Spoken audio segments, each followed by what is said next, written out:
snap, crackle, pop, and boom. Pop, pop, boom. Fuck, I fucked it up. What is up, everybody? Welcome to Rockin Robbie Live here on Pop Culture Philosophers on a Sunday night. July 17th, 2022 to be exact. How is everybody doing? I was trying to do the whole bit I did on the Blame Fable Tonight show earlier where I went snap, crackle, pop, pop, boom. Rockin Robbie Bill steps into the room. But I messed it up. But regardless, what would this show be without me messing up? How is everybody doing? Welcome to Rockin Robbie Live, the show where we talk about movies, comics, pop culture, and a whole lot more, and we do it live. We got a great show planned for you tonight. We'll be taking a look backwards, that's right, how far back in time to last week, and talk about our favorite comic books from last week when we discuss our pick of the weeks. We'll be looking ahead at what's coming up in shops this week, including the DC sneak peek. DC releases comics this week. I read them. Way more than two if you watched last week, and I'll let you know what I thought about them. Then we're going to be doing an Image in the 90s, continuing our journey through Jim Lee's Wildcats. We'll be totally talking Turtles tonight, a little bit of show and tell, top 5 movies of 2009, and maybe a little bit more, because even though we have a grandiose plan, this show is driven, fueled, if you will, by your questions, your thoughts, your comments, and your concerns. I do want to say you can follow Pop Culture Philosophers on Facebook and on Instagram. If you're on Facebook, might as well make it official. Join the PCP Army, the official Pop Culture Philosophers Facebook group. All those links in the descriptions down below. Plus, you can follow me on Twitter at the Rockin Robbie. You can support the channel at patreon.com/PCP like these fine PCP patrons right there. And I just want to say, Kirk, both Kirks, thank you so much for your support. We really do appreciate it. And you can check out podcasts and more at popculturephilosophers.com. But of course, you can not only support at patreon.com, you can do so with a super chat tonight, which will unlock some kind of celebratory video in some form or fashion. And it helps fuel and fund the Rockin Robbie tour for 2022. The next stop is at Memphis Comic Expo in September. I'll be there on the 24th. It's going to be a great show. Greg Capullo, Scott Snyder, James O'Barr, Liana Kangas, Mark Wade, and a plethora of other incredibly talented creators. But how is everybody doing? Once you get in the chat, let us know you're here. Throw out a station. Throw out a what's up. Let's get this conversation rolling. We got the artist formerly known as Jesse Say What in the house, as stationed to people all over the world. GT Key Comic in the house. Rogue Collecting in the house. Omar and Nova 69. We got Moni Moni in the house, another one of our fantastic patrons. Speaking of fantastic patrons and just fantastic people, it's Fable. What's up? From one collection down. That's right, man. Had a great time on Fable's show today. Fable, it was a pleasure. By the way, we are the official after party for Blame Fable tonight, the Instagram show. It's the best damn pop culture show on Instagram by far. And I was the honored guest today in the season finale, so they'll be returning in the summer. We got John Hammertime Holshoe in the house. Me and John had a good time on Friday. We drove to Atlanta, and John had purchased us Scandal tickets. Scandal is a Japanese rock band, all women, and they rocked. They rocked the house down. They were absolutely amazing. John splurged and got us meet and greets. And so I got a picture with them. I should have loaded it up, including some pictures from the show to show it, but I didn't. I didn't at all. Anyway, John, thank you again so much for taking me to see Scandal. They were great. I've been listening to them. We got Brother Joe in the house. What is up, my man? We got Rogue Collecting. I already said that. We got Eric D in the house. James, CTA Frank. What is up, everybody? John says, you should mention Scandal. Bruh, is that the only reason why you're here? To see if I mention Scandal? I did. What's up, Tyler? How you doing? Hey, thank you so much. Fable just shared the PCP Army Facebook group. Be sure to join that. That's where we do our polls. That's where we have fun. I'm going to try to be more active in the PCP Army this week. I've already started. I shared a couple things today. Mostly just thumbnails that I had made of things coming up this week, but, you know. Back in the Comics is in the house. William's in the house. Manny, Tomorrow Cinema is in the house. Man, we are lining up the panels right now for Horror Fest. I know we're in the middle of Action Fest. We barely even started Action Fest, honestly. And we're already lining up the panels for Horror Fest because it's going to be a good one. John says, I'm only here to get more people into Scandal. They are Robbie approved. I will tell you that. My recommendation would be to check out the song Scandal Baby. Love that damn song.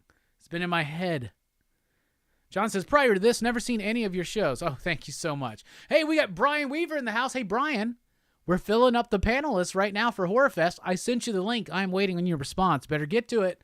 They're filling up fast. Some have already been filled up. But that depends on if Dylan actually shows up to the ones that he says he wants to do, which is all of them. So we'll see. It'd be like last Horror Fest where like Dylan's like, I want to do all of them. He did like 2. We'll see what happens. You don't tell me here, Brian. Brian, this is what I've been trying to tell you. This is not the place to tell me. It is the message in which I sent you, the personal message. I know that you went on Deep Red, but I ain't mark you down for it, and this is pissing me off. I don't know if I got room. Nah, just kidding. Respond to the message. Not here.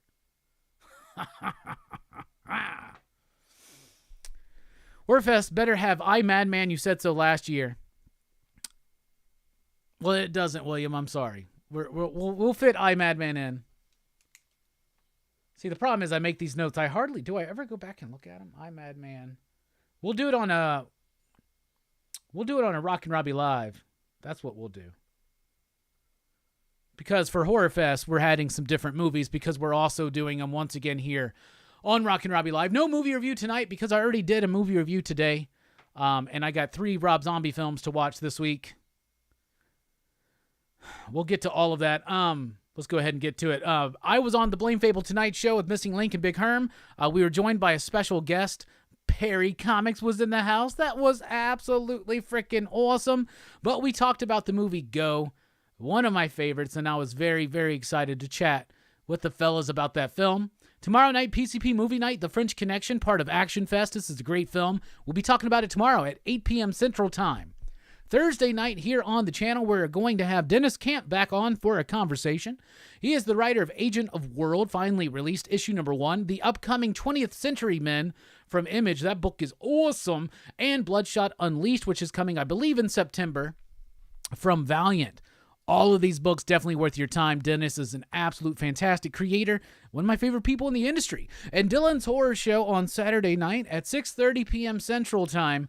We're talking about what is known as the Firefly Trilogy, Rob Zombie's trilogy of films, House of a Thousand Corpses, The Devil's Rejects, and 3 from Hell.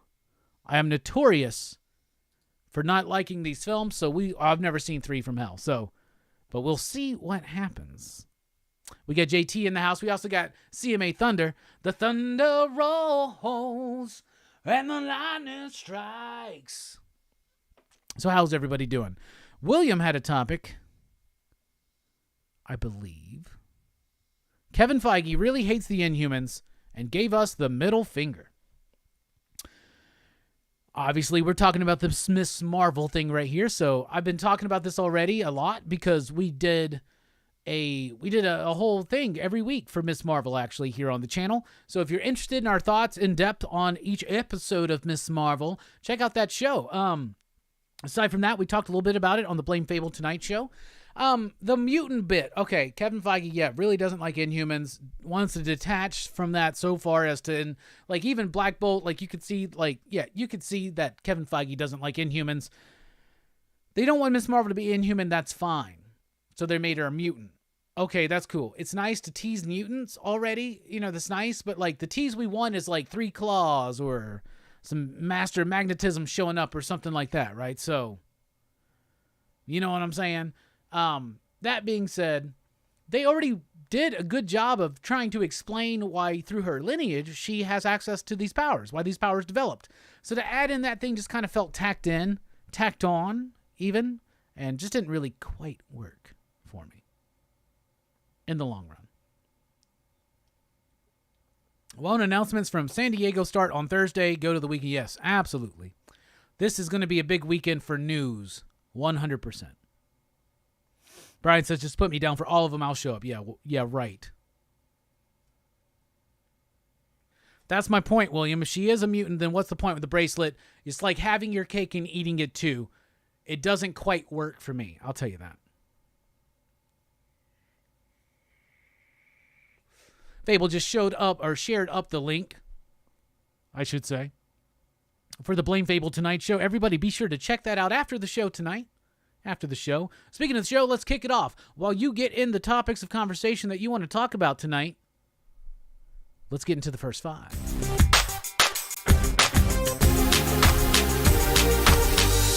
First 5.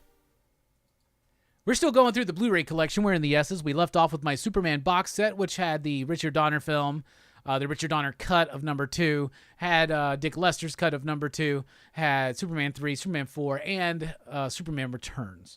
So then, of course, Superman Man of Steel. This is Man of Steel. It's got a Zack Snyder movie. Got it with Slip. I actually like this film. It's not perfect, but I like it. Then we got All-Star Superman, getting into the animated Superman films I have. All-Star Superman is a pretty good adaptation. The book is better by far, but pretty good. Then we got Superman Doomsday. This was like the first DC animated film they did, like in this zone. I used to collect every single one of them, then I fell out of it, but it was very important for me for a while to have every single one of them. That's why I also have Superman Unbound. This is one I've never seen. This is based on the Superman Brainiac story, I believe, by Gary Frank and Jeff Johns, but I have not watched this one. And then Superman Public Enemies.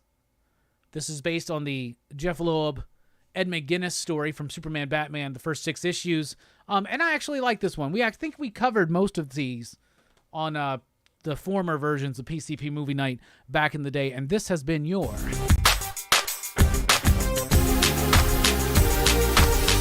first 5. All right, so there you go. Hey, Bearded Comic Bro is in the house. What is up, my man? How you doing? How you doing? Good to see you in the chat tonight. Brian says, I'm not caught up on Miss Marvel, and oh yeah, that's cheap. I do like the first 2 episodes. The first 3 episodes are absolutely fantastic. The 4th episode's okay, but then it does kind of start falling apart. 5 and 6 feel very rushed. They have to rush through the Pakistan stuff and then rush right back to New Jersey and rush through the end of the series, and that just didn't quite work for me.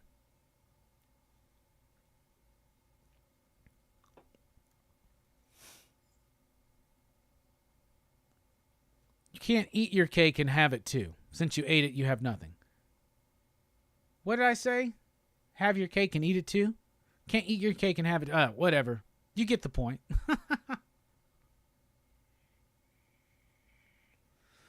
Hammertime Holster says, I was also on a kick at one time buying all the animated Batman stuff. Yeah, I bought all the DC animated films up to a point. Then I just kind of fell out of it. I guess they're all part of my collection, so now it's an incomplete collection. I guess I would like to have them. Maybe I should pick back up. I think I stopped at Flashpoint.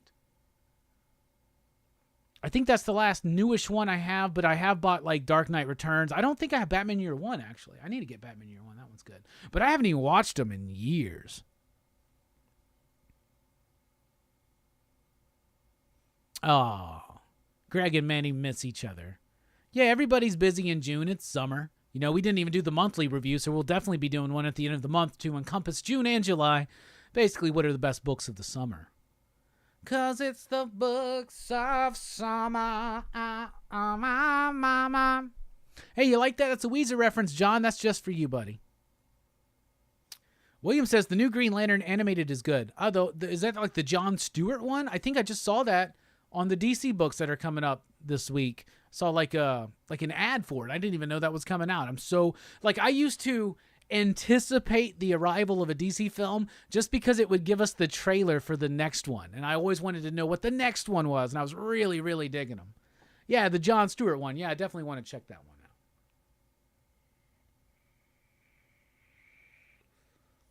out. Manny says that will be a good one. Some real good books these last 2 months. Abso-fucking-lutely, bruh. And I don't want to spoil anything, but still my favorite book so far of June. My favorite book of June was Agent of World. I'm just going to go ahead and spoil that. We'll see what happens in the rest of July. Brian says, I watched one recently that had Richard Dragon, Shiva, and Bronze Tiger. I really liked that one. Can't remember the name, though. Basically, when they started trying to do their own animated cinematic universe, that's when I kind of fell out of it, like Batman and Son, and they just kind of started losing me there. Throne of Atlantis was good. I liked that one. But they just kind of lost me after that. But that was one of the reasons why we were doing the DC animated films. We were going to go, the idea back in the day when we did Movie Monday, So we had our show, PCP Movie Night, and then we started Movie Monday, and every Monday we released a movie review. And then during that, we started doing all the DC animated films, and we got to a certain point, but then we stopped. But that was the original plan, was that it was going to get me caught up on DC animated films. So maybe we need to do it here on a Sunday or whatever. But even today, like for instance, we didn't have time for a movie review because I already did one. Go. Definitely check out that one. That's really good. And that's on the Blame Fable Tonight show that aired right before we did here. But I think I might know the one you're talking about, Brian, but I haven't seen it. What's up, Trail? How are you doing? Batman Soul of the Dragon. Twitch says Suicide Squad hell to pay. We got Kags in the house too, so welcome Kags and Twitch. How are y'all doing? Twitch, I got your gift in the mail. Thank you so much. We'll be getting to that, and we'll be covering it on a Rockin Robbie Live at some point in the future. So thank you so much. As we said on Dylan's Horror Show last night, because someone sent us both the 9th configuration so that we could review it. If you want me to review a movie or a series or something like that, a good chance is if y'all send it to me, I'm going to make time to do it. I guarantee it. Brian says, Agent of World may be the book of the year for me. Perfect combination of out-of-this-world story and mind-blowing art. The team leans so hard into what makes comics great. Brian, I couldn't have said it better myself, and I know that you are pumped for our conversation with Dennis on Thursday night. And 20th Century Men, y'all, is really dope. Now, me and Brian have both read the first 3 issues of Agent of World. So we've already read the next 2 issues. So trust us when we're telling you this is a good-ass book. If you like weird, ridiculous, bonkers to the wall, innovative, trying to push the boundaries of storytelling, comic books, you got a treat on your hand. And we both read the first issue of 20th Century Men. And it's absolutely fantastic. So Dennis Camp on the show on Thursday night. We had him on last year. Now would be a good time to insert ads. Creators make more money inserting ads the more viewers are watching. Give it a try. Once again, YouTube's trying to get me, I think, to insert an ad live into the stream. I don't even know how that would work. Like, would I be on hold? Do I need to keep talking? But we ain't going to do that. All the support we need is a like, a share, a subscribe, a little bit of participation in this conversation. If you want to go a little bit further, you can do so with a super chat. Manny says, I've only done 1 read of Agent. I got 2 more to go. See, I was wondering why you haven't put up your little review for it yet, Manny. I've been waiting for that. Because I made you promise to read it 3 times. But on your first read, Manny, just real quick, did you like it? I hope you did. I loved it. Definitely one of my books of the year right now. Which it's already, we've crossed the halfway point. It's time to start kind of thinking about stuff. Still, obviously, some stuff to go, right? What's up, Cloud Kicker? How you doing? Good to see you. Comic Book Therapy in the house. It's always good to see the people around. This comment brought to you by Chuli's Gum. There you go, YouTube, an ad. Yeah, it prompts me at certain times to do an ad. I guess it was the 20-minute mark or something. I'm curious as to what will happen if I did it. Like, do I continue talking? Does it disrupt my stream, put an ad over me? I have no idea. One day, y'all, I'm going to get drunk enough. I'm going to hit that button. We're going to see what happens. But what it would probably do is I will probably continue going. Y'all will get an ad. Y'all have to get through the ad. Then y'all will be behind however long the ad was. And it would mess up our whole thing here. Is it true that Claremont is back on X-Men? Not that I'm aware of. He's got a Gambit series that's about to be starting, probably a mini-series. He's going to be doing work here and there, but I don't know of any word that Claremont's coming back to X-Men. And I think they need to reboot. Reboot's probably the wrong word. They need some fresh blood on X-Men. They need a new direction. And I don't think Claremont would be the answer. But there is an answer out there.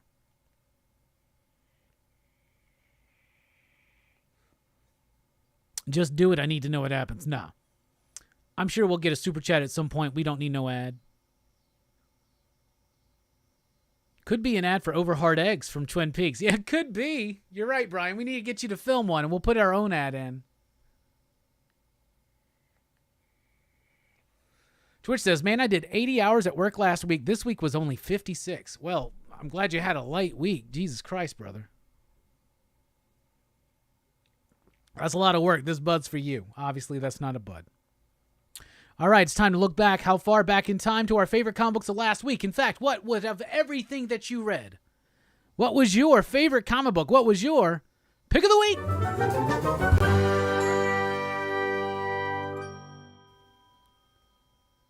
My pick of the week was by far Above Snakes. Absolutely love this book. Obviously, we had Sean Lewis on the channel, but that's not why this is my pick of the week. I know that I have been accused of shilling for creators to gain access to them or whatever. That I don't even know. I got access to Sean before I started shilling for him, right? Sean wanted to be on the show. We set it up, and I was like, hey, you got a copy of Above Snakes for us to read before we start talking? He sent it to me. I hadn't even read the goddamn book before. Now, obviously, I'd read his work with Hayden Sherman already on The Few and Thumbs, and I love those books, but Above Snakes is above those two. This is a really solid book. It's a Western revenge tale told in a very absurd, quirky, and slightly supernatural type way, and the artwork by Hayden Sherman, they are on fire here. The artwork is amazing. The line work, the sense of scale and scope that you get in here is going to be very Moby-esque. Moby-esque? Not like Moby, but Mobius-esque. Kind of like Mobius? Anyway, not Morbius, but I love the freaking artwork. I love the coloring. The choices are incredibly bold, and it just absolutely looks amazing. You feel the heat of the desert. You feel the grit and the grime on the life of these people that are just out there seeking revenge. It's set in a different type of world. There's this bird following him around. The dialogue is great. The narration is great. The flow of the story is amazing. The artwork is impeccable. It is absolutely incredible. Hassan Otsman El Hal is the letterer, and this is one of his best books I have ever seen with his work. I think the book is absolutely fantastic. Very simple story, though. This dude's wife or lover was killed by this gang. This gang Above Snakes. They're responsible. He is now on a path of vengeance to take out every goddamn member of this gang, including the people responsible for the killing and murdering of his wife. That's what it is. Tons of Western stories have been done that are like this as far as story narrative goes, but none of them have been told this way. None of them have been executed this way. Hayden Sherman, to me, is by far one of the absolute best artists working in the industry right now. They are incredibly prolific. So much work being cranked out from Sherman. This was absolutely amazing. By far my pick of the week. I want to know, what did you think of Above Snakes? And what, if not this, was your favorite book? What was your pick of the week? So let's take a look at the comments. Baymet's in the house. Cag says, Krakoa is running thin. I agree. Trail says, Hellfire Gala. Well, glad you liked it.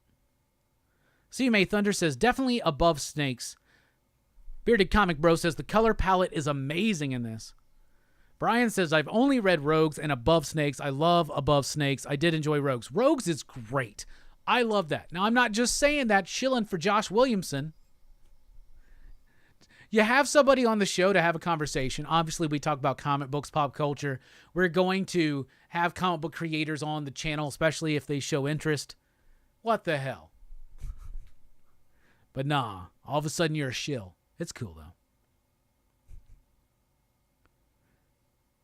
CMA Thunder says, kind of a light week, but really enjoyed that. Eric says, strong week. I'm always a sucker for Daredevil. Barbaric was super fun, and Above Snakes was excellent. I thought it was a pretty solid week, too. I did like Barbaric as well. Daredevil, though, was a little bit of a disappointment for me. Twitch says, I have loved Immortal X-Men and X-Men Red. Legion of X has been disappointed thus far. Marauders is unbalanced. New Mutants is solid. And the Knights of X, I am waiting to read an arc at a time. Yes, Brian Hass's letters are phenomenal. Fable says, Sherman is killing it. Shin says it's Morbin time. Twitch says X-Men has been good, but I don't know what to think of shaking it up already. X-Force and Wolverine are okay, but not great. Eric says Hayden Sherman is an insta-buy since I finished Waste of Space. Love that style. Chris loves Hayden Sherman's artwork. Hell yeah. Thanks for being here, Chris. Cag says loved Above Snakes. Also enjoyed Daredevil and Rogues. JT says 2 books this week. Blink and the Scott Snyder book. Oh, yeah. Upcoming this week. Time Told says, I liked Above Snakes quite a bit, but I loved 8 Billion Genies #3. That is a fantastic book. That's really good. 3 issues in, really, really good.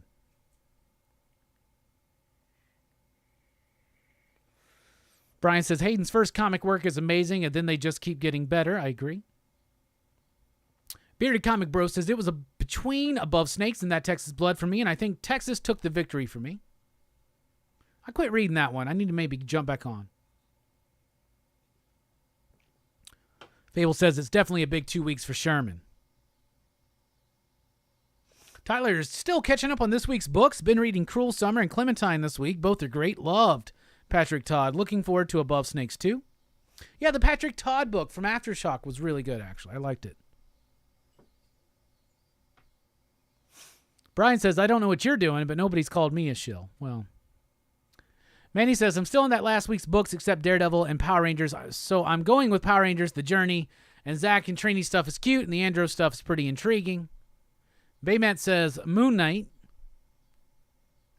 Fable keeps hearing good things about Texas Blood.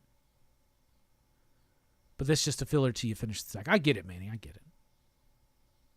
Hey, what's up, Big Herm? Station, everyone. It's past my bedtime. Just wanted to pop in and say hello. And fantastic job on the Blame Fable. Well, fantastic job to you, my friend. Thank you for being here, Big Herm.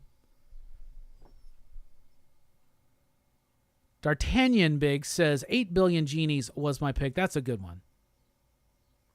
Trail says New Masters #5 was great. I dropped out of that one. I was liking it, but it just wasn't, I don't know, like I would read it and I would kind of be like forgetting what had happened before.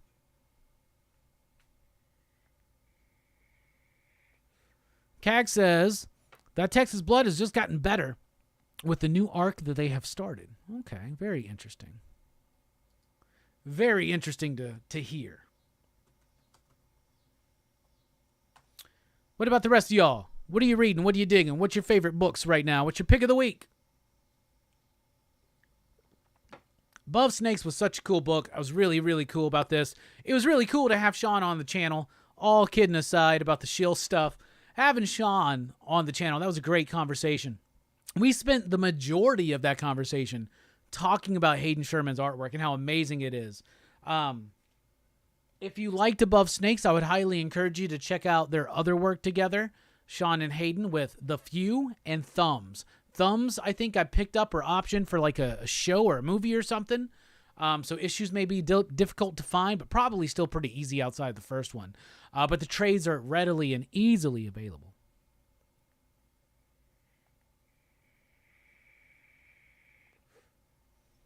Tyler says, I keep buying Texas Blood just because I love the art, but haven't started the new arc yet. The last one was a bit disappointing. I read through the first arc. I think I came back for the first issue of the second, but it was just so wordy, and it was just, like I said, I was just kind of falling out of it. That happens sometimes. A book that I do enjoy, maybe I fall out of. There's a book we're going to be talking about in the DC Sneak Peek where it's just like, it's good, but I'm just kind of falling out of it a little bit.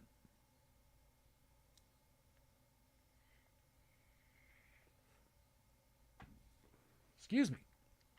Fable says, I'm behind on most stuff, but I'm current on Punisher, so I'm going with that. I'm liking Punisher. I know a lot of people are rampaging against the Punisher and saying they don't like it and all that kind of stuff. I'm just along for the ride, but I'm rather enjoying it. I think it's doing a good look at his character. I think it's doing some interesting, different stuff with Punisher. you can only keep a book. I mean, I know that people think that you can keep a Punisher book going, but it's hard to keep a book going of just a dude murdering people. You got to have something else involved, right? Whether that's humor, which is something like Garth Ennis did, or whether it's a crazy concept, which they've done so many times. What if he was a revenging or an avenging angel? What if he was a black man? What if he was a Frankenstein monster? Like, there's all kinds of crazy things they've tried to do to Frank Castle. This is a crazy thing that actually works for me. I'm working with the hand, obviously leading up to some kind of crossover with Chip Zdarsky's Daredevil, but I'm digging it. I am. CMA Thunder says, also love 8 Billion Genies. Yeah, that's been a good one. Oh, I didn't mean to step on you, Cat. I'm sorry.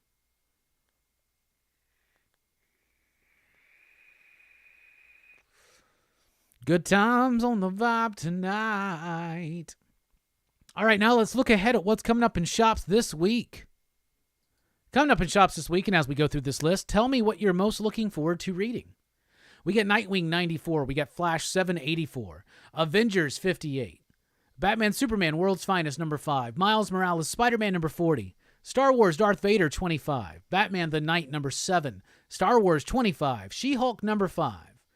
Axe Judgment Day number 1. It's here. Oh, wow. Moon Knight Black, White, and Blood number 3. Catwoman number 45. Alien Annual number 1. Iron Man number 21. Gunslinger Spawn number 10.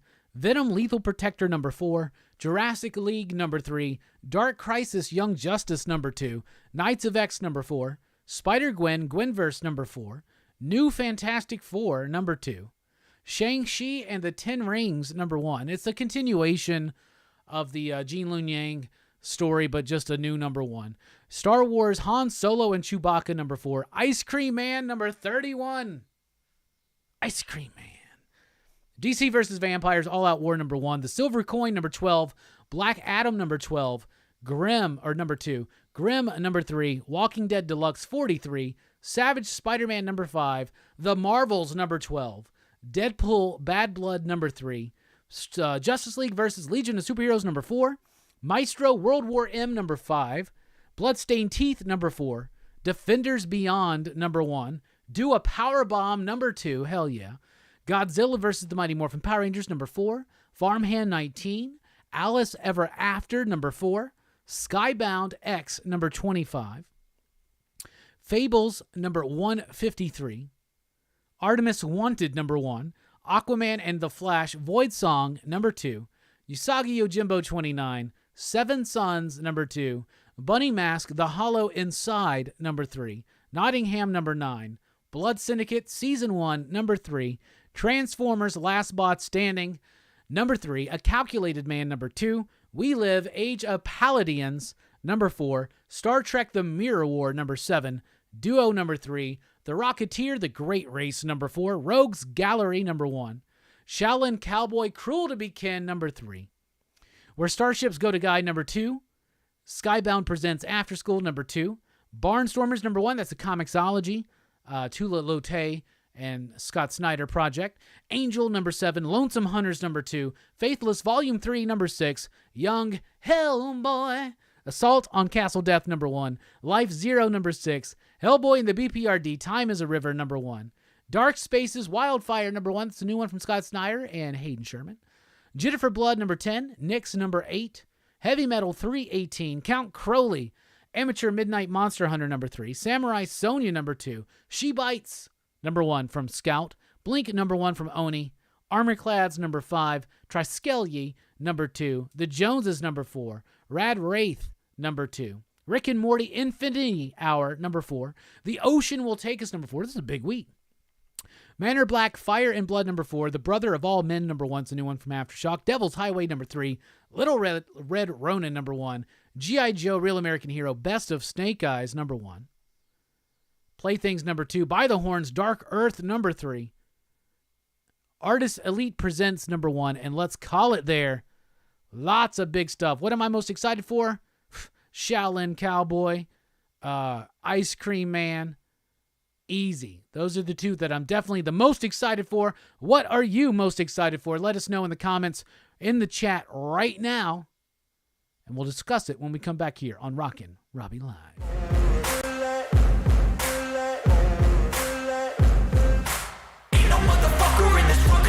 like me. Open up your eyes and insert a little rising. You don't have to love me, you don't have to like me. Got enough love in myself, in my psyche.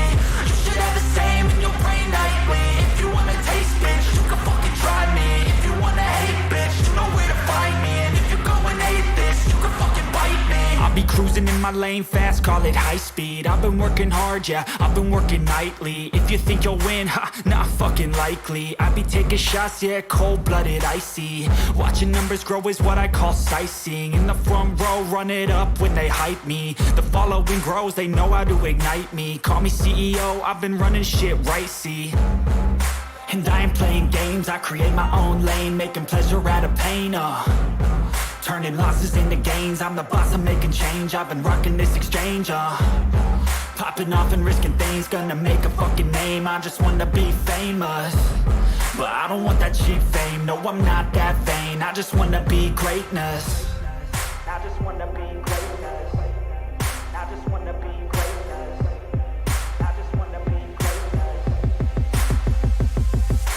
Ain't no motherfucker in this world can do it like me. Open up your eyes and insert a little rising. You don't have to love me, you don't have to like me. Got enough love in myself, in my psyche. You should have the same in your brain nightly. If you wanna taste, bitch, you can fucking try me. If you wanna hate, bitch, you know where to find me. And if you go and hate this, you can fucking bite me. Okay, I'm going off every chance I get. I don't really take a loss, well, I'll admit. That's why I'll make it to the top, yeah, I commit. And no, I'm never getting lost, I get after it. Investing in my own stock, cause it's faster than any crypto hits go, let me spend. Everything that you see is something I invent.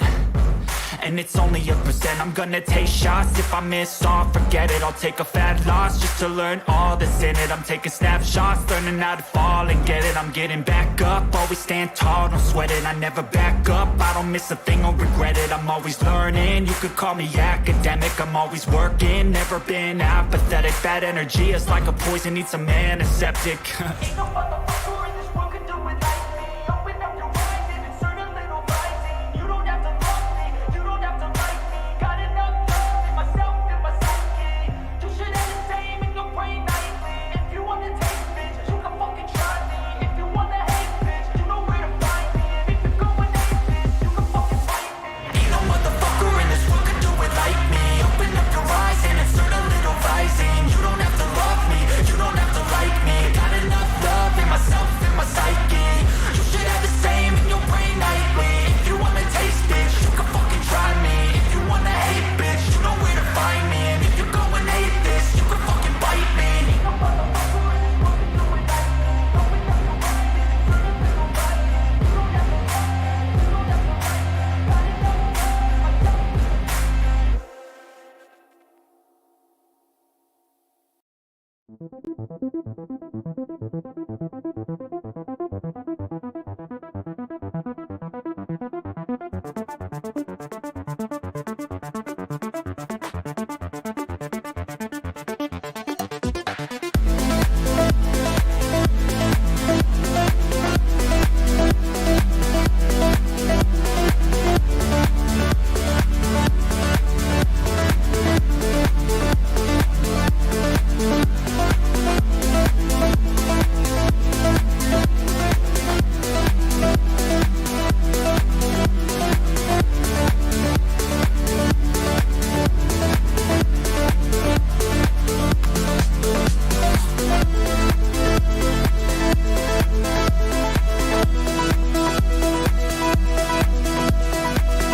What is up, everybody? Welcome back to Pop Culture Philosophers. Welcome back, in fact, to Rockin Robbie Live here on a Sunday night, talking about pop culture, movies, comics, all that jazz, and a whole lot more. We've had a great show already. We looked back at what was our favorite comic books from last week. We looked ahead at what was coming up in shops this week when we last left you.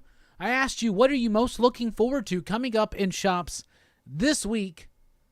And I'm going to get to those comments. So please start ringing them in. Of course, we are going to be talking about DC books. They got books out this week. I read them. We got the DC sneak peek coming up in just a bit. Image in the 90s. And we're totally talking Turtles. No movie review tonight. But next week, we're doing another Kung Fu movie recommended by my Sifu Bullseye Bob. We'll be talking about Buddhist Fist. So go ahead and get your homework ready. And there you go. Anyway, this show, though, is driven, fueled, if you will, by your questions, your thoughts, your comments, your concerns. What do you want to talk about? Get it into the chat right now. I do want to say, join the PCP Army, the official Pop Culture Philosophers Facebook group. If you're on Facebook, follow Pop Culture Philosophers there. We're also on Instagram. You can follow me on Twitter at the Rockin Robbie. You can check us out at popculturephilosophers.com for podcasts and a whole lot more. And you can unlock exclusive content and support the channel at patreon.com/PCP, like these fine PCP patrons right there. I want to welcome Time Told Station. Thank you so much for the support. We really do appreciate it. You can also support it with a super chat, which will trigger some form of celebratory video as well, though. Excuse me. I'm a little gassy tonight. Just want to say thank you so much for all the support. All the support we need is just being here, liking, sharing, subscribing, all that jazz, and a whole lot more. So we last left you, we asked, what book coming up this week are you most excited for? I said Shaolin Cowboy, Cruel to Be Kid #3, and Ice Cream Man 31. Do a Power Bomb is something I see in the chat. Definitely one I'm looking forward to as well. We get the Bronze Page in the house.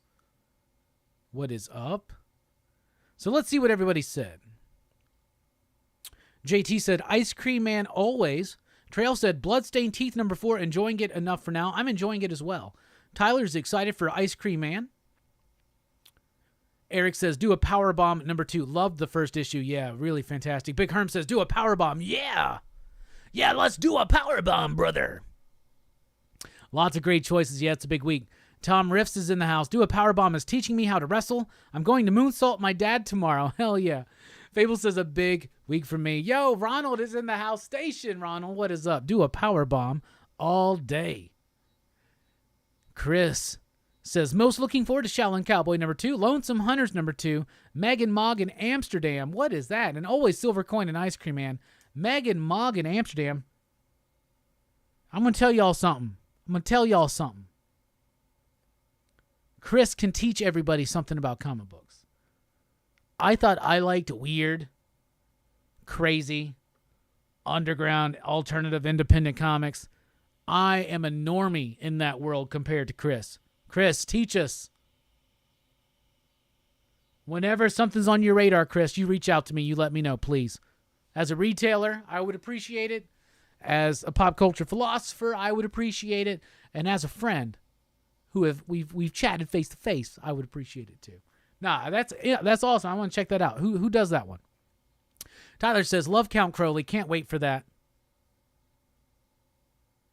Cags is looking forward to Shaolin Cowboy. CMA Thunder says, huge week it is.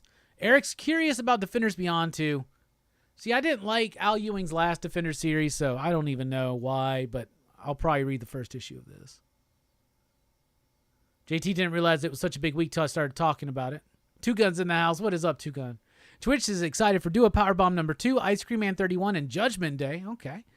Brian Weaver's excited for Shaolin Cowboy. Of course you are, my man. Tyler says, going to be an expensive week. It might be. Moni says, World's Finest, #1 superhero book right now. Okay, fair enough. Puff Puff Give, Robbie, hell yeah. CMA Thunder says, Shaolin, so original and interesting. Time Told's definitely most excited for both DWJ books. Brian's got a drop. Peace out, bruh.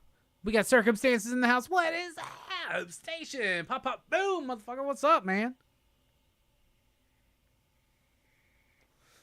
Hey, Robbie, why are your eyes so red and sleepy when you come back from break? Well, you lying, bro, because my eyes never get, like, red and sleepy. Come on, man. I'm a professional at this, man. I'm a professional. And we got a super chat from CMA Thunder. Thank you so much. I don't know what I did to make you lost so much, but I really do appreciate all the support. All super chats go to help fund the Rockin Robbie tour for 2022.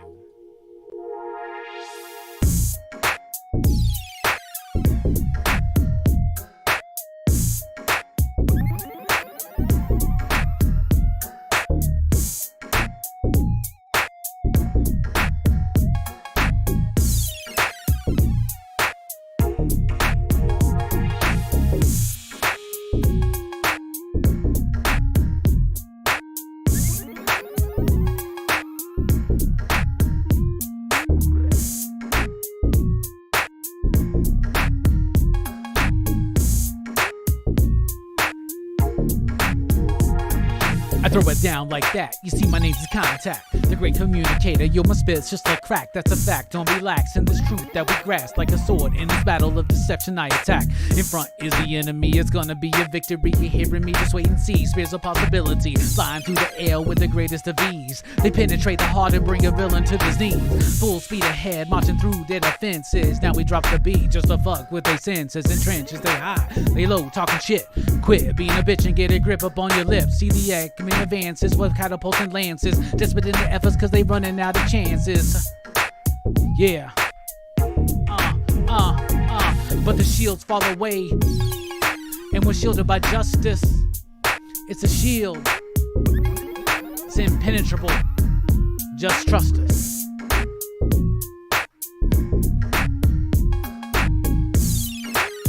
Watch out. We really do appreciate the support, CMA Thunder. Thank you so much. Tried to spit a rhyme I hadn't tried to remember in a long time, so there you go. Megan Moog is by Simon Hanselman from Fantagraphics. Okay, thank you so much, bro. Fantagraphics. Fantagraphics is a hell of a publisher, I'll tell you that. All right, it's time to quit beating around the bush, get right into it. It's time for your DC sneak peek.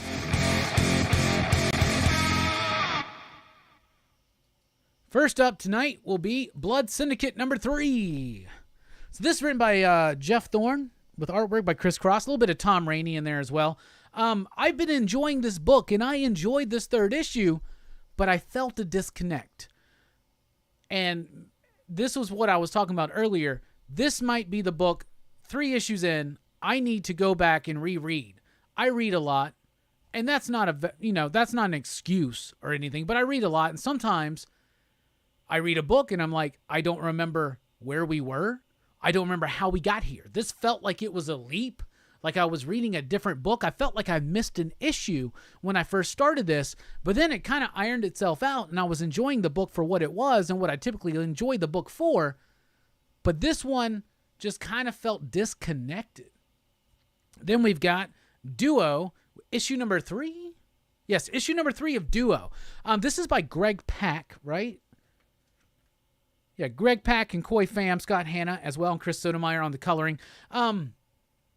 Duo is about this couple who are scientists who have developed this nanotechnology, and there's this group of people who have went out and they tried to kill them to stop their technology, and they killed the wife or the girlfriend, because I don't think they're married yet. Maybe they are. But they killed the woman, and somehow the nanotechnology goes into the dude and saves his life and somehow takes the consciousness of the woman into him. So both minds reside in his body now, plus nanotechnology. We're introduced to the faction that is trying to stop them from doing what they're doing. And there's the ad right there for that Green Lantern right there. But this was a book that I thought it was okay in the first issue. I thought it was a little bit stronger in the second issue, and I really enjoyed the third issue. So I'm liking Duo right now. Really, yeah. And then we got Black Adam issue number 2. The first appearance alert, I think, technically we were introduced to a new character in the first issue of Black Adam. That character has an alter ego that gets put out in here. It's already been spoiled, so you can know what I'm talking about if you really want to look into it. This book kind of confuses me too.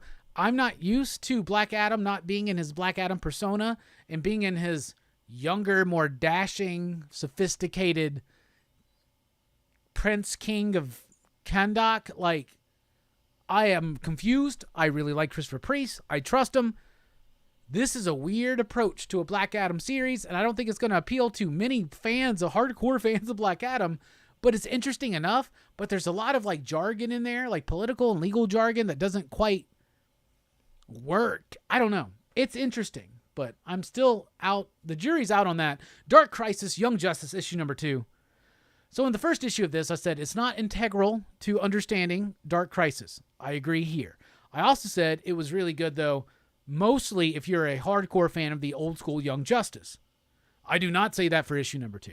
Issue number 2 makes a mockery of Young Justice and Young Justice fans. Like the Peter David Young Justice run, obviously of its time, but it's pretty fun. And the writing in here just kind of shits on that run, like intentionally. And it feels quite preachy at the same time when it's doing it. Totally threw me off of this book. Did not feel like a celebration of Young Justice. And the characterization of Arrowette was really insufferably obnoxious. So, yeah, I did not like that book. Then we got The Flash here with issue 784, a Dark Crisis tie-in. So Wally West and a few other Flashes have realized that the Justice League are dead, but Barry Allen is lost in the multiverse somewhere. They're trying to find him.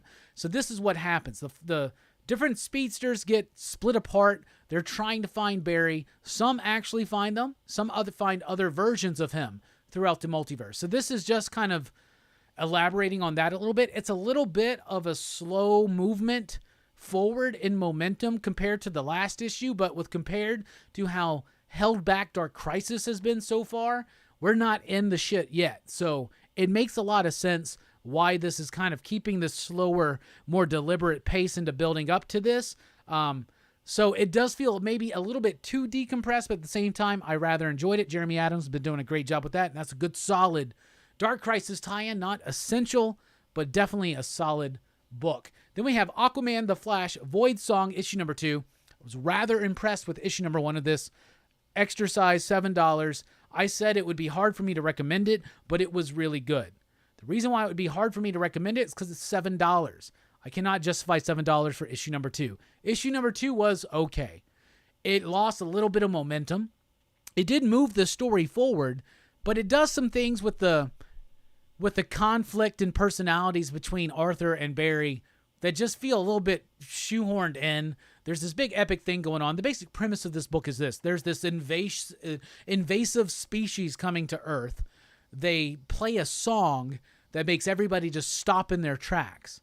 But Aquaman is like the deepest part of the ocean, and Barry is in the Speed Force. So that when they come out, they're the only two people on Earth still aware of what's going on. So it's up to them to stop it. So there's lots of cool action. It's actually paced pretty well, but it gets clunky in certain moments, including the end. It's the third act of this issue in particular. It kind of throws it off. So a really, really solid first issue and an okay second issue. Then we've got Nightwing here with issue number 94. 94 of Nightwing. Pretty solid issue. Doesn't have artwork from Bruno Redondo, so it does suffer for that. The art is doable. It's serviceable. It's beyond serviceable, to be honest with you. It's pretty solid artwork, but it's not Bruno Redondo, so it's not what you're wanting. But it does have some progression on the story with the mayor, with Nightwing, with this whole blockbuster bit. So I really did appreciate this. This was a good, solid moving forward a little bit further in the story. Artwork, not as good as typical, but the story did move forward, and I appreciated that. Thought it was pretty dope. Then we've got Batman Superman's World's Finest, issue number 5. This brings to a conclusion the first arc of this, and it's one of the better issues. Like, I feel like this book has strengthened. I felt like it was a little bit overstuffed in the first couple of issues, but it has ironed itself out, and this was a nice, satisfying conclusion to this story with this devil character. The way that they kind of wrap that up is, I mean, it's solid because it's exactly how it would go, but it also leaves certain things dangling for future plot points in World's Finest and in the upcoming Batman vs. Superman or Batman vs. Robin. So you get a little bit of tease of that, plus Dan Mora and Tamara Bonvillain's artwork. Fantastic. And finally, we got Jurassic League, issue number 3. Issue number 3 of Jurassic League is okay. The first 2 issues, so it's written by Daniel Warren Johnson and Juan Gideon. Juan Gideon was doing the artwork, and I really was digging it. In this one, we have a different artist. The artist's name, and it's fine art, it's Rafa Garis. It's not going to be to everyone's taste. But if you're into this book, maybe you'll like it. To me, though, it kind of, because this artist has a different style where there's more things going on in a page. It's a really cool, raw, gritty kind of style, but there's a lot going on each page. It kind of loses the bombastic but free-flowing nature of this book, so it stunted it just a little bit, but it's still pretty solid. Makes me curious. This is a 6-issue miniseries, and we got a different artist on issue 3. Is this a plan? I would love it if Gideon did 1 and 2. This dude did 3 and 4, and Johnson did 5 and 6, but I don't think that's going to happen, so I hope Gideon gets back on this book because it did kind of hinder it a little bit. So to recap, in the quickest, simplest ways possible, Blood Syndicate felt a little lost, like I missed something. Duo has been impressing me. Black Adam is interesting, but not quite working yet. Dark Crisis Young Justice pissed me off, to be honest with you. Flash was very solid. Aquaman the Flash Void Song was decent. Nightwing was a good, solid progression in the story. The artwork was okay. World's Finest was dope. Really great, satisfying conclusion to that arc and setup. And Jurassic League fell a little bit for me. And that has been your DC Sneak Peek.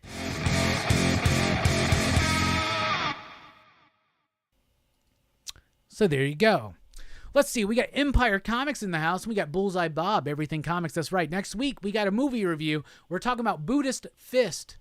I looked it up. I think it was somewhere where you can rent it or something like that. So it's easily available to get. We got Ronald in the house, of course, as usual. What is up, my man? Lost in Comics is here. Station. So many cool people coming through. Center in the house. White Adam, you're right. There's a great bit, too, where he's like, why is it White Adam? Why? Twitch says, anyone gone to see Paul's of Fury? Everything I'm hearing is that it's basically Blazing Saddles, but for kids. That's weird. Blazing Saddles, but for kids? That sounds crazy.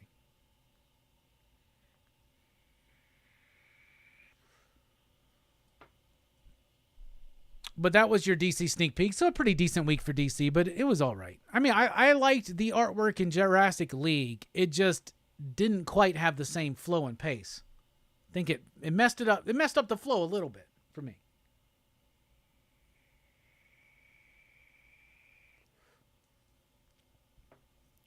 Appreciate you all being here, of course. Kirby's in the house as well. Y'all had a good weekend? No weekly wrap-up this week because I went and saw Scandal on Friday, but it was cool hanging out with John. Me and John haven't gone out and hung out like that in a while.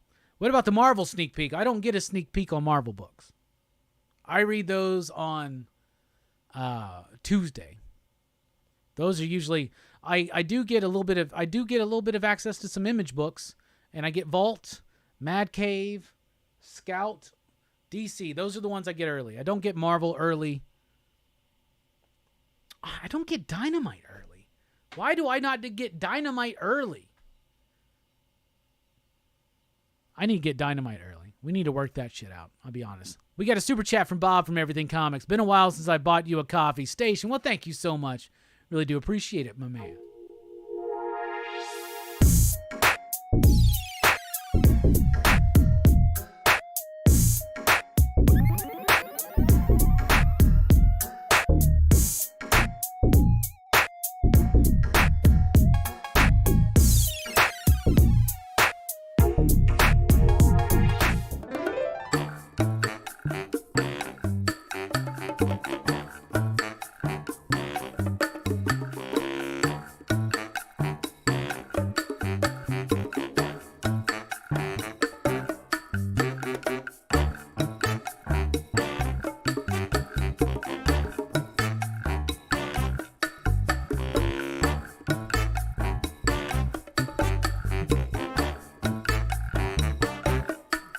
Hey, yo, and let me tell you about this little man I know. His name is Hellboy. He was sent to the earth some long time ago to save and or destroy. Brought to this earth by Rasputin, son of a demon and a nana, out of sex with the demon. but was raised by Professor Broom. Now he fights evil and monsters.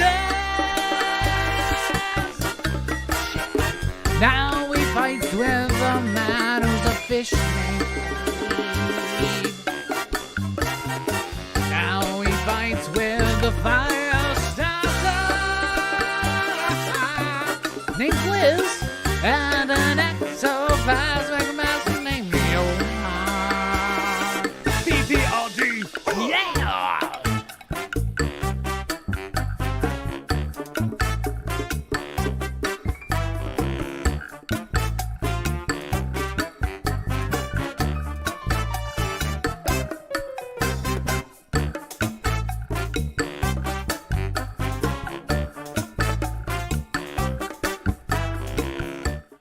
Thanks so much, Bob. We really do appreciate the super chats. All super chats go to help support the Rockin Robbie tour for 2022. Next stop is in Memphis, Tennessee. If you're going to be at the Memphis Comic Expo, especially that Saturday, join me.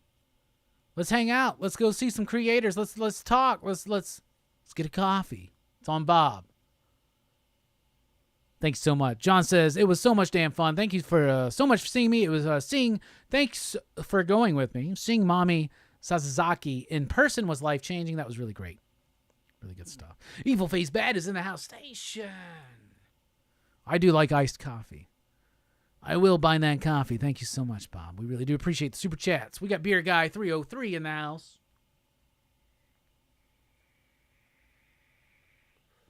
Hell yeah. All right, let's not beat around the bush. It's time for one of our favorite segments. It's time for Image in the 90s. And today we're talking about Wildcats number 4. So for the last several shows, we've been going over Wildcats issue by issue. It is Image's 30th anniversary, so I wanted to hit all of these early ones. We did Cyberforce, we did Savage Dragon, we did those all in one, but I wanted to pay special attention to this one and go a page at a time. Wildcats by Jim Lee, Brandon Choi, Scott Williams. This is the conclusion of the miniseries. So we already talked about how the first 3 issues of Wildcats were meant to be a 3-issue miniseries. The third one was supposed to be the grand size finale. The book was late. It was plagued with lateness like most Image books of its time. And the third book was split into 2. And here we go. So when we last left this book, Hellspawn triumphant. Hellspawn, the leader of the Cabal, has successfully gotten the orb, has used it and fused it with his machine, and has opened a portal to his world, Daemon, where the Daemonite army is ready to come through the portal. And I always said this, and I still feel this, Hellspawn's design, it's ridiculously clunky, but there is something about it that works for me. And it works for me so well. So then you get a nice 2-page splash, Youngblood and Wildcats together, because in the last issue, Youngblood were working as bodyguards for Dan Quayle. Dan Quayle was possessed by a Daemonite who has led to this whole thing happening. They basically tell Hellspawn to calm down, and Dan Quayle even tries to be like, you're under arrest by my authority. Hellspawn don't give a shit. He's easily able to deflect their attacks and spins his own attack back and totally interrupting the group. And he just sits there and he's just talking some more about what's going to happen. His army is ready to come out. The artwork in this issue is a little weak compared to some of the previous issues. We're going to be honest. There's a lot of just bullshit, to be honest with you. Not a lot of stuff that we want. But Jacob Marlowe still has a trick up his sleeve. It seems like the Wildcats are losing. However, Spartan, who we think has been killed, is actually a robot. He's actually reactivated himself and has gone into the computer, and he has interrupted the interface of the machine and the orb, and it totally blows up in Hellspawn's face. He doesn't know what the hell's going on. And then Jacob Marlowe's like, now, and he sends Warblade after him. We get a really cool, this is one of the best character shots, I think, in this issue. He goes, starts trying to lay some damage down on Hellspawn. Really obnoxious orange coloring throughout yet again. However, the figure work here, the action. This is Jim Lee top spot. Notice though, at this point, he's like not even giving a fuck to do any kind of semblance of a background on these pages, but that's not what that's about.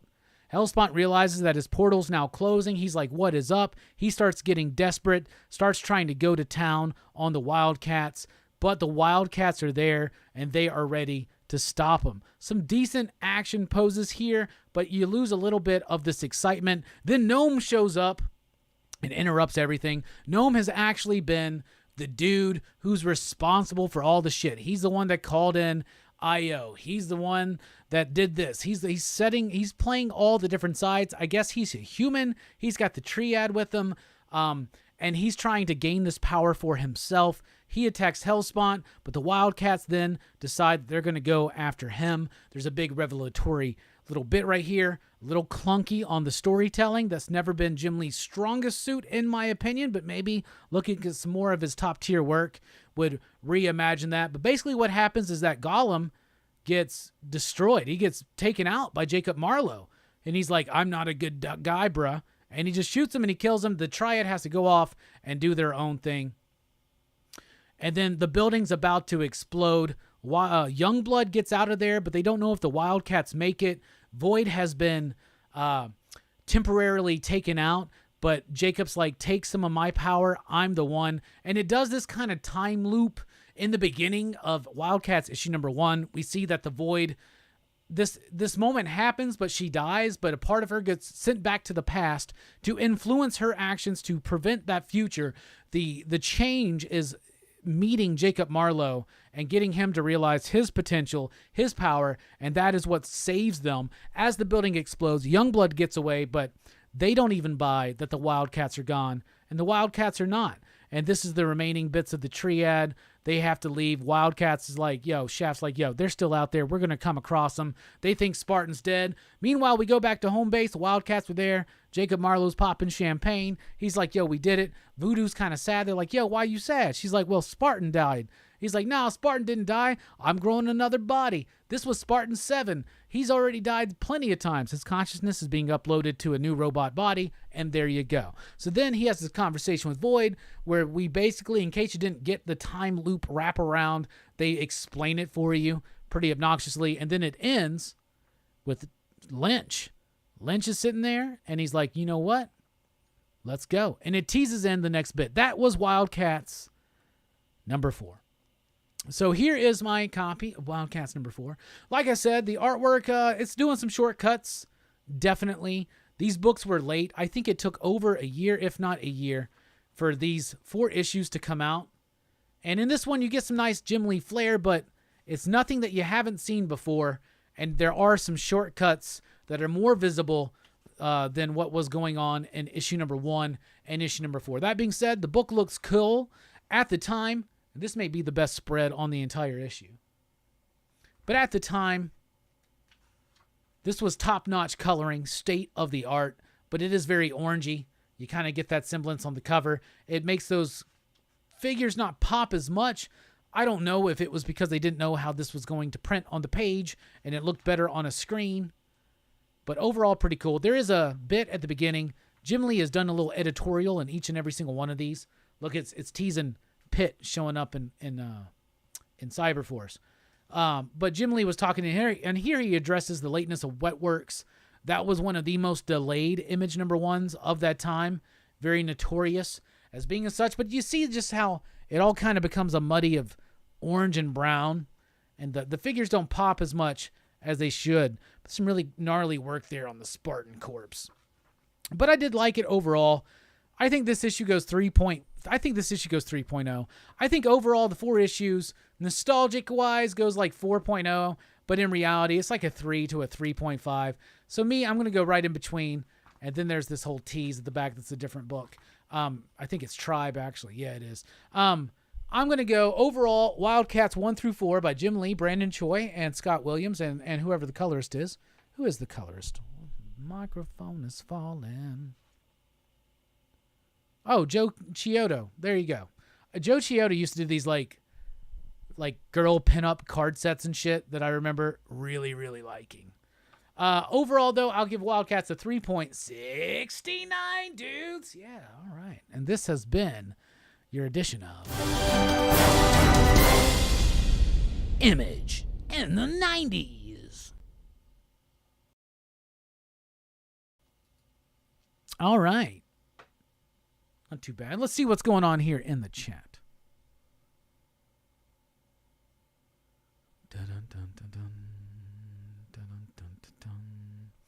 Bob says, finally saw Thor Love and Thunder today. It was not the movie I was hoping for. I enjoyed it, but I can pick it apart just as easy. I'm right there with you.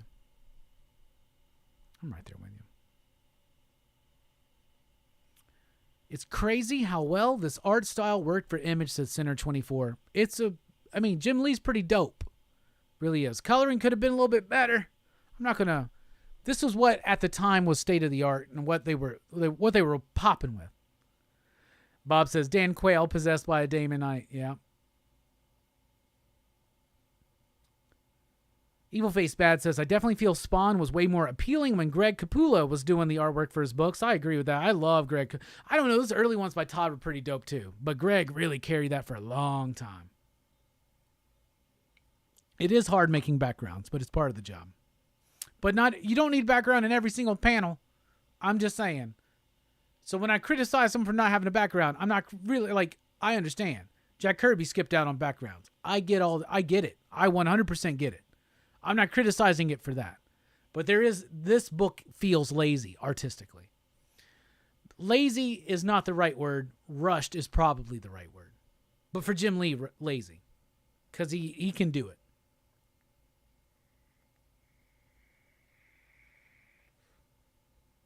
Evil Face Bad says, yes, Greg Capullo is badass. I also respect him because he's been around for so long in the comic book game. He is a true survivor. I agree. 100%. Bob says, even though the coloring is clunky, there is something I like about it. Okay, I can feel you. Back in the day, I loved it. I thought it was great. Gradients? There's texture, like this rock texture, but when you read it today, it's so dated. It's really clunky. Yeah, backgrounds are hard, though. Because that's when you have to really start playing with shit like perspective. Who wants to do work when you're drawing? Hey, Zach's in the house. Zach, station, my man. Hey, bruh. Zach, I don't know. Dylan told me that you're the same guy as Terry Savs, right? If you are, thank you so much for the 9th configuration, and thank you for your tidbit of information. I meant to get back to you. I'm going to get back to you right now. But I did watch House of a Thousand Corpses today already, and I did get it on HBO Max. So thank you so much. If that's you, I just said thanks. Station. Pop. Boom. There you go. So if that's you, thank you. If not, sorry for the misunderstanding. John says, looking forward to that Image podcast. Yes, the next podcast that we have planned will be the Image Comics podcast. It'll be all about Image Comics. It's one of the reasons why I'm doing these bits, too, is to kind of revisit the old stuff so I can talk about the old and the new.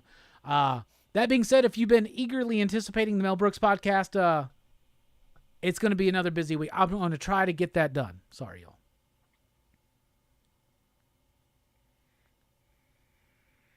Taki's in the house. What is up, my man? But yeah, the Image podcast is going to be dope. Very excited for that. Hey, it is you. Brother. Yeah, nice. Thank you so much for that, man. We loved it. It was going to be part of my show and tell. I'll show it off right now.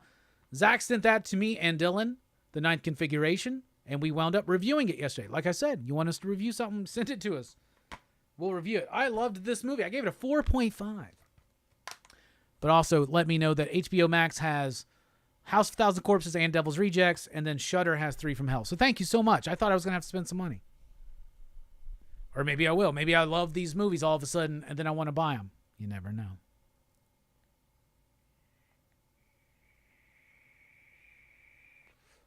Fable says, I remember feeling the coloring was next level in those early Image books. It hasn't aged well. Nah, but at the time, that's what it was. And that's what we had. So last week, when we returned from a hiatus, we did not totally talk Turtles. However, tonight we are totally talking turtles. Heroes in a half shell. Turtle power. And tonight we're talking about episode 5 of season 1. This is the season finale. It was just a mini-series developed and designed to sell these toys, but it worked. It worked. The 5th episode, Shredder and Splintered. Weird name. Should it be Shredded and Splintered? But it's Shredder and Splintered. Interesting. So we start off with the Turtles, Splinter, and April. I almost said Rachel O'Neal. Who the fuck is Rachel O'Neal? So April and the Turtles and Splinter are watching the news, and they're painting the Turtles in a terrible light and talking about the recent stuff going on. As they walk from one room where they're all sitting down watching a TV, I will add this, they're watching a TV, they go out of the sewer through a tunnel into another room, and Splinter basically says, it is now time to go and have our final confrontation. April winds up leaving, but when they get to this other room, there's a fucking TV there. So they go from one TV room to another TV room. In this TV room, Shredder has done one of these emergency villainous broadcasts, and he mentions that he has an anti-mutagen gun. This is a gun that will reverse the mutation on any mutated creature from the ooze, right? So this is their key to get Splinter to turn back to human. So they decide that they're going to go after, have this final confrontation, and return their master Splinter to human form. So they get in their car left by the hot rodding teenagers from Dimension X. They haul some ass, and then they stall out. Turns out they're out of fuel. The fuel is plutonium. Well, they can't get any plutonium, but Donatello's got a plan. He's just got to go to Baxter Stockman's lab, and so he leaves.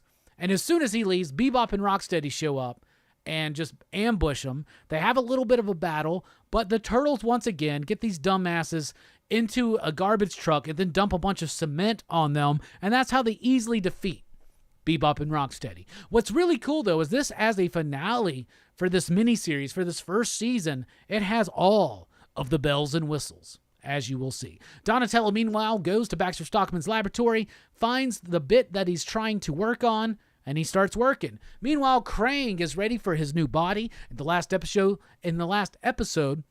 Shredder finally relented to agreeing to build him a new body, but he's got this chip.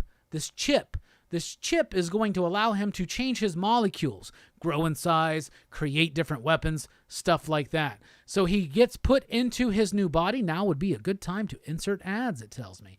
He gets put into his new body, and I really appreciate this bit because it is a nice throwback and homage to the James Whale Frankenstein movie, where he brings the body to life with electricity, and at one point Shredder even does the "it's alive bit, and that's a really nice touch in this final episode.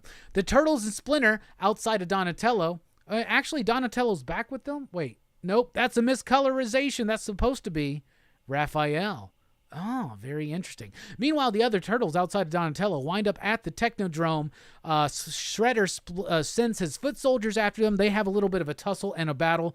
Meanwhile, God damn it, April O'Neal goes to her boss and demands being given a film crew. She basically kind of like blackmails her way into it a little bit, or threatens her way into it. Meanwhile, Donatello is still working on whatever he's working on. And the maid, Baxter Stockman's maid, comes in, but there's this like dumb little bit where she doesn't recognize that it's not Baxter. She just thinks that he's working too hard and he's been a little green. But meanwhile, Krang wakes up in his new body, about ready to tear some ass. The Turtles show up. Splinter has a fight with Shredder, a confrontation. The Turtles go up against Krang in his new body, but he grows massively in size, goes up and starts destroying things. Meanwhile, this epic one-on-one fight still going on between Shredder and Splinter. And then Donatello comes in to save the day at the last moment. What he's been building has been the Turtle Blimp. That's right, we got to sell more toys, but I'm all here for it. So then they devise a plan. Donatello and Leonardo go into the new body of Krang. They find this molecular chip. They destroy it. It brings Krang back down to size. He calls for help from Shredder, but meanwhile, April gets there with her film crew, and they get it all on film. She's trying to get the story for herself, as well as paint the Turtles in a heroic light. Shredder finds out that he's being called. He leaves the battle with Splinter, traps him, but Splinter easily gets out. By the way, he still has the anti-mutagen ray. Shredder shows up. He's about to blast the turtles, turn them back into helpless little turtles. But Splinter shows up and destroys the mutagen ray out of his hand with the wooden cane. With a wooden cane. And they're like, but Master Splinter, that was your last chance to be back human. He's like, maybe this is how I'm supposed to be anyway. So then Shredder and Krang go back to the Technodrome, open up the portal to Dimension X, bring in Krang's army. The turtles go there knowing what's about to happen. Donatello fidgets with some chips inside of the Technodrome, reverses the pull on the dimensional gate, and it pulls the Technodrome and everybody inside of it into Dimension X. The turtles get away, though, with Splinter, and they go and celebrate. But meanwhile, Krang is happy he's back in his home dimension because now he gets to conquer it again, Dimension X. But Shredder does this little bitch move at the end where he's like, I don't want to conquer Dimension X. I want to conquer Earth. Super, super fun. And then April, I almost said Rachel again. April O'Neil gets her story. She paints the turtles in a good light, but still a little bit mysterious. And then they're very excited about the way that they are portrayed. But Splinter warns them that they haven't seen the last of Shredder or Krang. All in all, the first season of Teenage Mutant Ninja Turtles, 5 episodes, miniseries, really good. Each episode builds up on one another. This is the fantastic finale. Like I said, it has all the bells and whistles. It has some great music, some great action scenes. It's got the Foot Soldiers, a fight with them. It's got Bebop and Rocksteady, a fight with them. Shredder, a fight between him and Splinter. Krang getting his body expanding in size. All this cool kind of stuff, and it's selling new toys as well. The Turtle Blimp, which I have the reproduction of the Turtle Blimp, not the original, and the Krang body. I always wanted that big Krang body you could put your Krang figure in. There was a little version of it as well. Both of those are rather too expensive and out of my price range.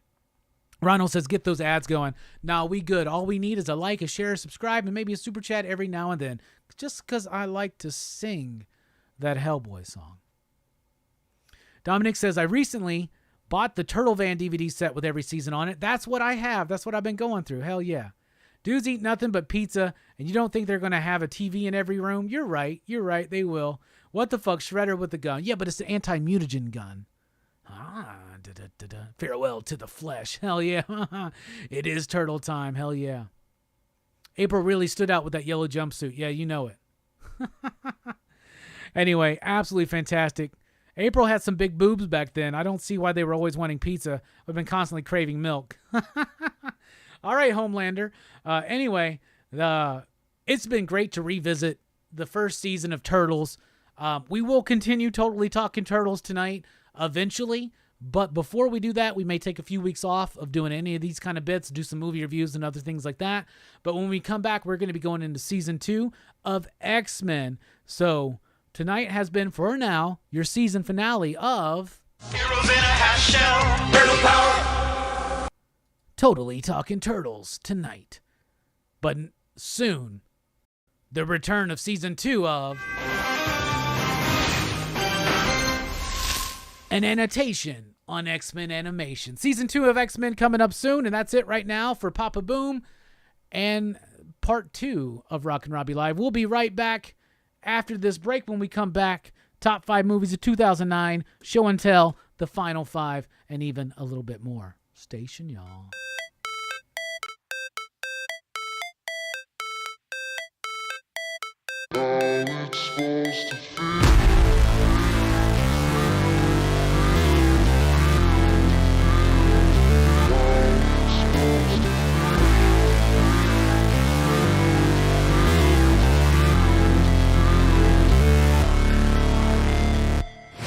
Never break, always fight, never quit, do it right, play the game, win it life, have no shame, there's no time, feel the pain, live the grind, I could change, in my mind, pick a lane, commit and climb, the only way to win it life, I never miss, that's fact, taking big swings, bitch, hand me the bat, put me in the ring, you'll go out in a bag, cause I sing what I mean and I bring it to the mad light, ain't got time to kill, I got time to feel, I took the red pill, I know life's short so I wanna live real, but how's it supposed to feel?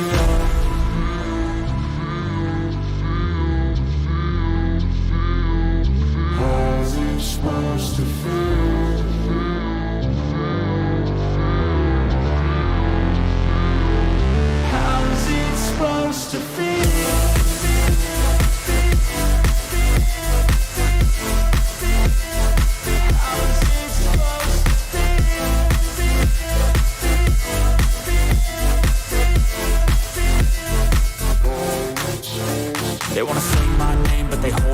They wanna say they hate, but they know it's cap. I ain't playing no games, I just do that's fact. And I don't feel no shame, it's a mood you lack. I go crazy, nah bitch I ain't lazy. Track after track, I work on the shit daily. Pass me the jack, right as fuel, got me hazy. About to unpack all these things I've been chasing.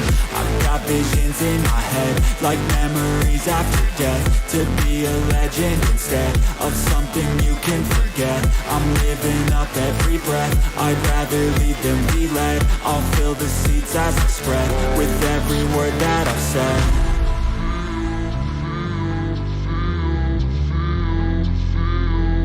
How's it supposed to feel?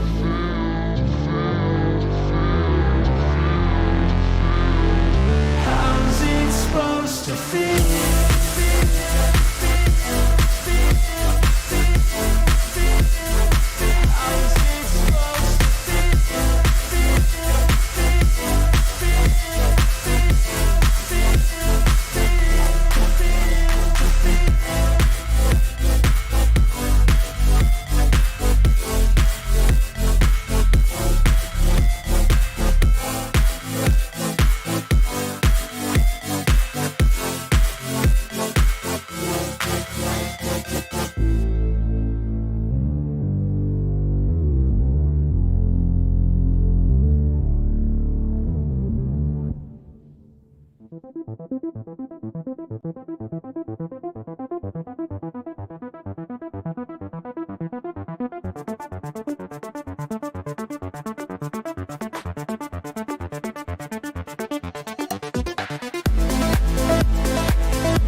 Hey everybody, welcome back to Rockin Robbie Live here on Pop Culture Philosophers on a Sunday night. We've had a great show already. We talked about our favorite comic books of last week. We looked ahead at what was coming up in shops this week, including the DC sneak peek.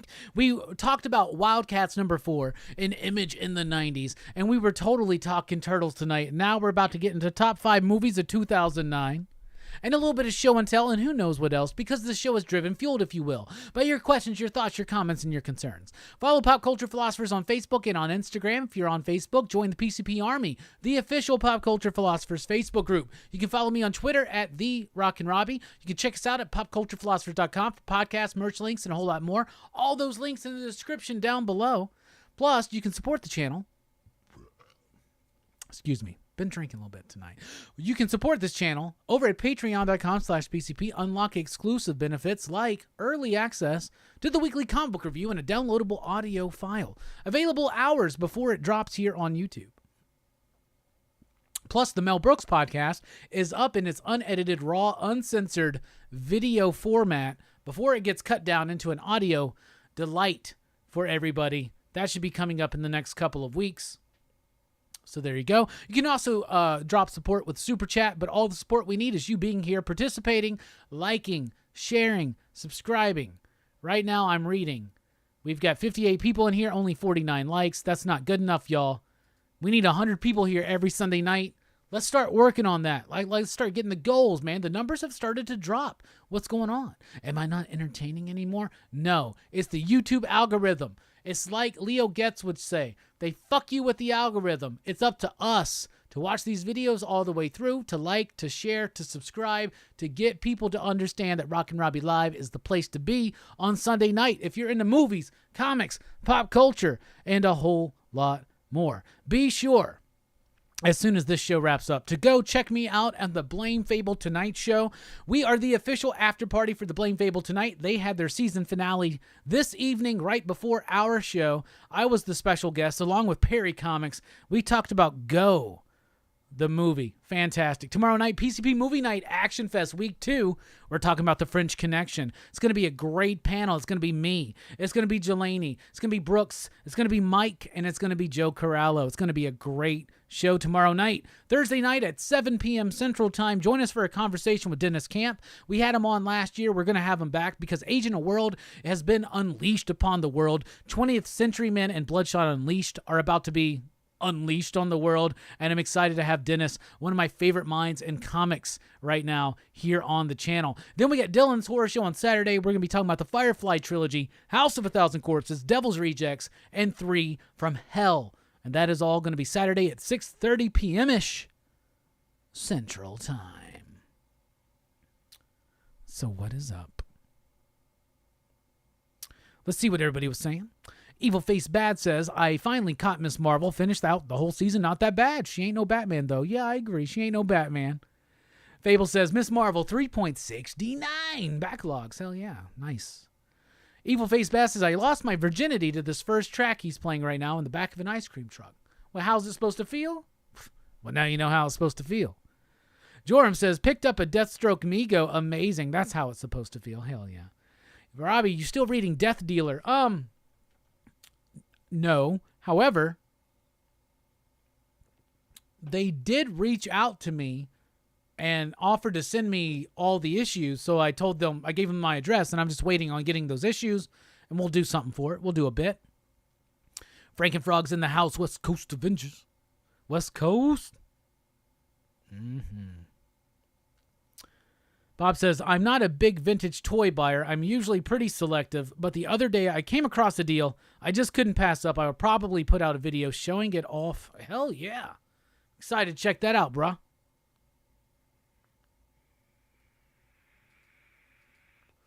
For show. We got Ariaga in the house. What is up, station? Ishan's in the house. What did I think of Love and Thunder?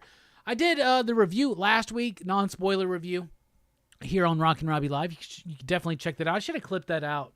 I need to clip out more of these things. Anyway, I thought it was okay. I think I gave it 3 you digs. 3 out of 5. I gave it 3 out of 5. I thought it was okay. It was okay. It was okay. Hey, we got Joe Corallo in the house, station. Looking forward to the stream tomorrow. That's right. Joe will be joining us for the French Connection movie review tomorrow night, 8 p.m. Central Time. Great movie. I wanted to fit in French Connection 2 because I've never seen it, but I didn't get a chance to do that. So that kind of bummed me out, but it's been a busy movie couple weeks here. But I'm excited to talk about that film. Also, we're filling out those panels for Horror Fest already, and Joe has been cemented in which ones he wants to do. We got a baller list. Joe's seen it. Joe knows. We got a great Horror Fest lineup, y'all. I think we're going to outdo ourselves because last year everybody thought everyone was a banger except for Funhouse, apparently. But this year, I think it's solid. I think it's solid all the way through. We will see how some people feel about a certain Wes Craven movie. You never know. I love some of these movies, and then people are like, that was dumb as shit. Funhouse, Toby Hooper, to be like, is the thing. So, fuck yeah. Good stuff. Good seeing you, Joe. Always good. By the way, we just had a conversation with Joe a couple weeks ago. You definitely need to check out that video. Me and Brian sat down with Joe, had another conversation. He's got a bunch of upcoming books from Mad Cave, from Archie, and more. Comixology, so like definitely check that out.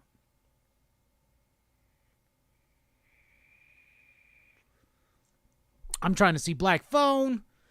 I'm not with the Thor comedy thing, bro. Sorry. It's okay, Evil Face Bad. I didn't really like Black Phone. But regardless, when you watch it, be sure to check out our episode of Dylan's Horror Show that we did on it.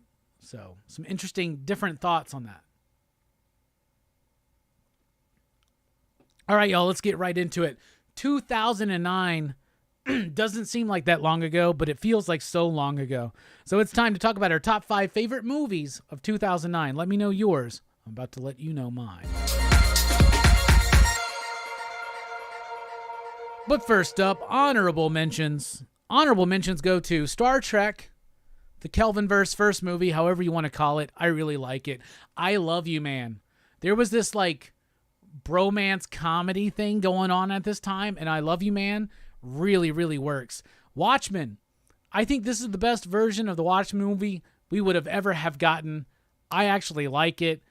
I don't mind the change at the end, but I can see why people don't. And when I really kind of look into it, I really don't like it either, but I like it enough. Zombieland is a fun, fresh take on zombies. Not necessarily fresh take on zombies, but a fun take on zombies. Black Dynamite, which was one of the movies I hadn't seen till this year. Jelani picked it for Crew's Choice. I absolutely loved it. Thought it was amazing. And Up. I will put Up here. Up hits hard at first, and then it kind of keeps a good pace along with it. I just saw that Chris said Moon. Moon was one of the ones on my list that didn't quite make it. So the other ones that were on my list that didn't quite make it to honorable mentions would have been, I wrote them down, The Box, Moon, and Drag Me to Hell. But getting into the top 5, at number 5, I've got The Fantastic Mr. Fox, Wes Anderson film. We recently talked about Isle of Dogs on PCP Movie Night, but Fantastic Mr. Fox was this first foray into this puppetry animated thing that Wes Anderson likes to do sometimes.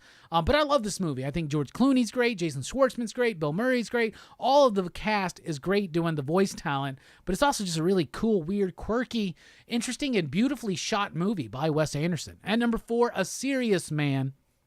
This is from the Coen brothers. This is probably one of their most personal films. It's pretty much about their dad.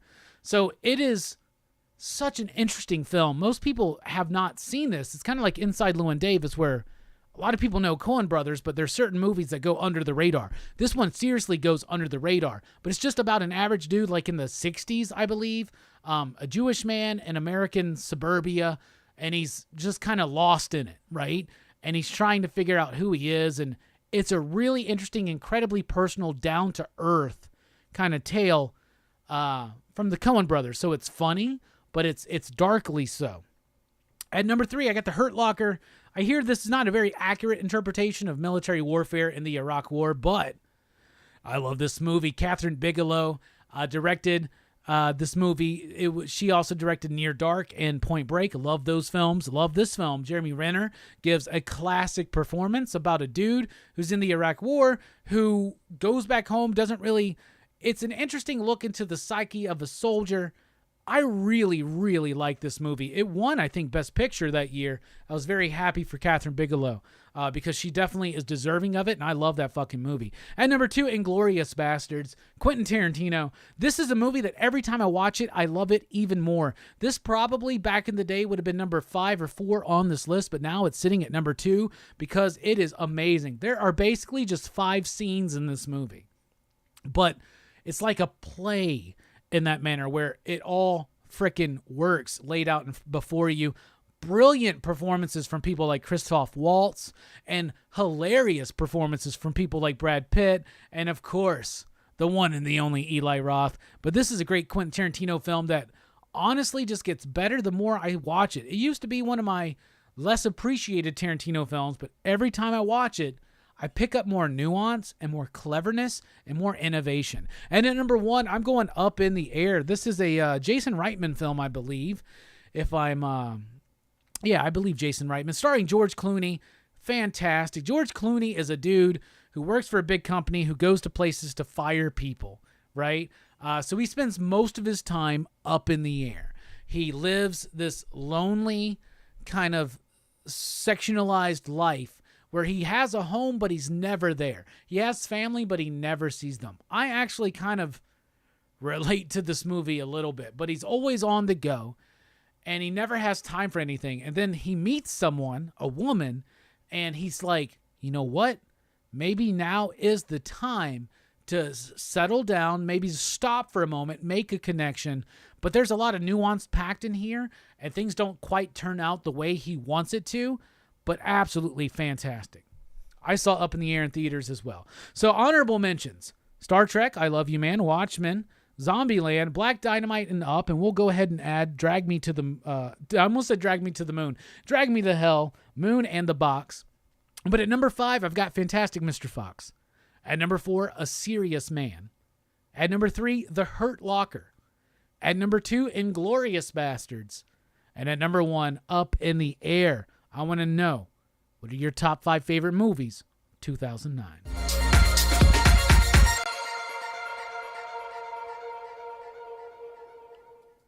So earlier tonight, I confessed once again my giant crush for Timothy Olyphant, which started in the movie Go. But I also have a huge crush on George Clooney, and I love George Clooney movies. Like, love them to the point where I fucking love Michael Clayton. I love any boring movie with George Clooney because I don't know. I just fucking love George Clooney. That has been the case since ER. Actually, it's been the case since Roseanne, God damn it, to be honest with you. Something about George Clooney always got me. The charm, the looks, the swagger, something about him. Up in the Air is, to me, one of his best movies. I fucking love that movie so goddamn much. Holy shit. I'm not gay, but I can have a crush on a man. I have no problem with that.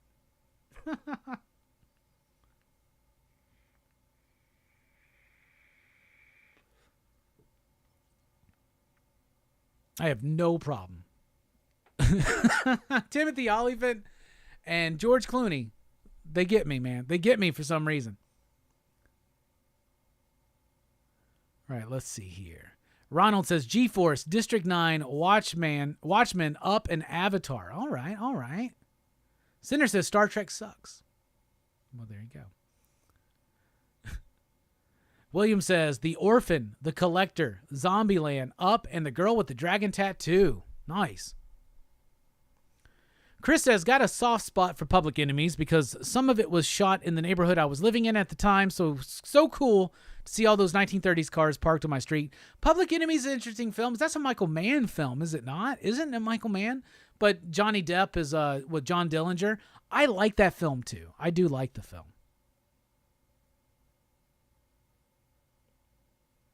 R. Ariaga says, don't believe I've ever seen A Serious Man. I'll check it out. Hell yeah. I have not heard a new Eminem Snoop Dogg song. I'll have to check that out. Sinner also hates Quentin Tarantino. Quentin Tarantino and Star Trek. So there you go.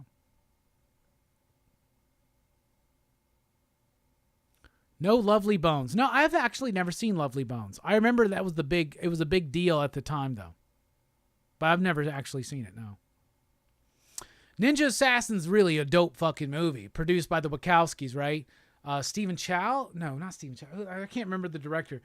I actually do like Ninja Assassin. That's a cool movie. And District 9 I like too, but not for my top 5.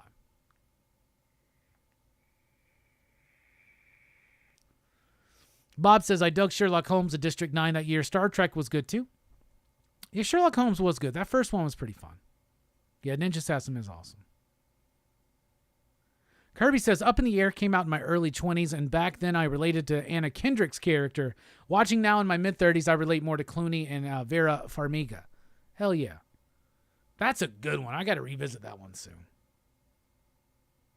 Clooney died for me when he did Batman. You missed a lot of great Clooney movies, Evil Face Bad.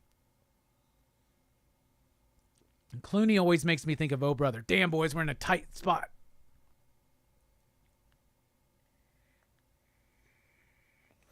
Just watched Intolerable Cruelty again the other night. Clooney was genius in that one. And Clooney does some good work with the Coen brothers. That movie, Intolerable Cruelty, the one that was just mentioned, what the fuck was it? Oh Brother, Where Art Thou? That's my favorite. That's my favorite Clooney movie and my favorite Coen brothers movie. But also he's in Burn After Reading. Like, fucking love that movie. He's in Hail Caesar. He's hilarious to me in Hail Caesar. Up in the Air is a really fucking good movie. I would encourage anybody to check it out.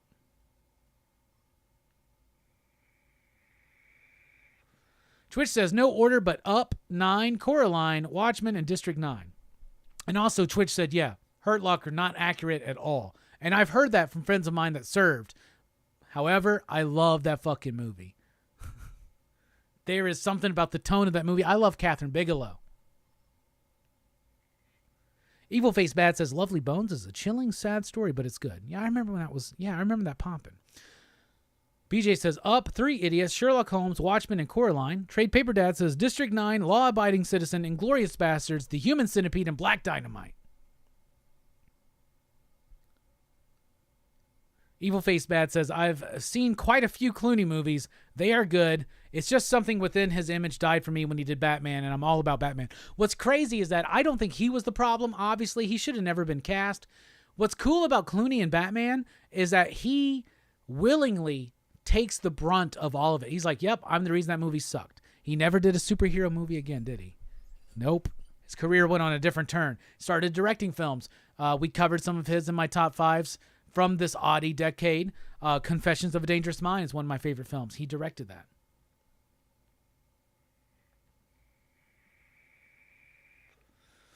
Trade Paper Dad, Hurt Locker's not. That's all. That's what. Every time I talk about Hurt Locker and how much I love it, my military friends tell me that that movie's not accurate. I get it, 100%. I'm sure there's a lot of war movies that are not, but I get that. But I really did. I do love that movie. The performance. I haven't seen it in a long time. Haven't seen it in a long time. Joel Schumacher was a terrible choice for Batman. I don't know. I actually like Batman Forever, but Batman and Robin, they were just trying to sell toys that entire fucking time. And if you get the Blu-ray set, watch. Joel Schumacher says it. He's like, yo, they like toy designers. This was the first time in my career toy designers gave me the character designs before I even knew what the story was. They gave me like, here are the characters, here are the production, here are the toys. And then he had to work around it. And he goes, but I was willing. So he also takes the brunt. So my favorite thing about Batman and Robin is that most of the people involved are willing to admit that it's a shit movie and that they're responsible for it. And so you know what? People make mistakes. We just got to forgive them and move on. George Clooney's done plenty of films since Batman and Robin that I love. And Joel Schumacher even's done some films since. Well, he did The Phantom of the Opera. Unfortunately, he's no longer with us. I do love Joel Schumacher, though, because everybody likes to talk shit about Batman Forever, Batman and Robin. And maybe people don't like 8mm. I don't really either. But I love The Phantom of the Opera. But all that aside, Joel Schumacher, Lost Boys. Joel Schumacher will always have a place in my heart. R.I.P.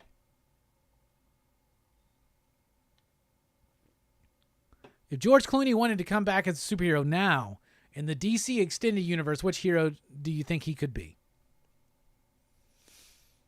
George Clooney as superhero now, because back in the day, in the 2000s, around this time, I wanted him to be Mr. Fantastic. I'll tell you that. I wanted Steven Soderbergh to direct a Fantastic Four movie starring George Clooney as Mr. Fantastic. But if I wanted him now in a DC movie, who would I want him to be? Ooh. So many good options. Let me think about this for a second till the right one pops in my head. I'm thinking.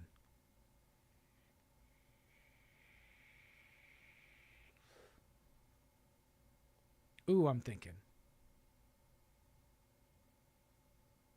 All right, you ready? Hold on. Let me get back. Let me think again. Oh, shit. If George Clooney came back in the DC Extended Universe today, who should he play? And I would say that George Clooney should play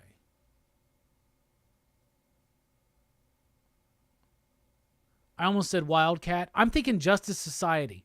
My initial thought was Starman, the original Starman in the Justice Society. Then I went to Wildcat. I don't think Wildcat's the right thing. He doesn't feel like an aged, rugged fighter. Starman, you know what? Maybe Alan Scott. Honestly, I think Justice Society, though, is where he should go. Somewhere there. Black Hawk Down is fucking awesome. That's a great movie. And I also heard Ouroboros Snakes, Alan Scott. That's a good. Fantastic. Ouroboros also said best movies of 2009 for them: Watchmen, Hurt Locker, Sherlock, and Glorious Bastards, Mr. Nobody.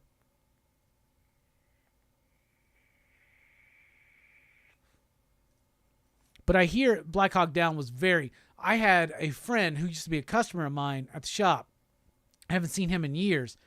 He was a soldier, right? And in that time, and his buddy was the dude who was captured, who fell in the helicopter, was captured, the guy that wrote the fucking book, actually. He knew that guy, and he talked to me about him all the time. Ooh, Clooney playing the Phantom Stranger. That's really fucking good. I was trying to think of something more in that vein. That's a good one. George Clooney is the Phantom fucking Stranger. That could be cool. He would be a really great Newburn. The Chip Zdarsky book, Clooney would kill that. Or a Human Target, Time Told, absolutely.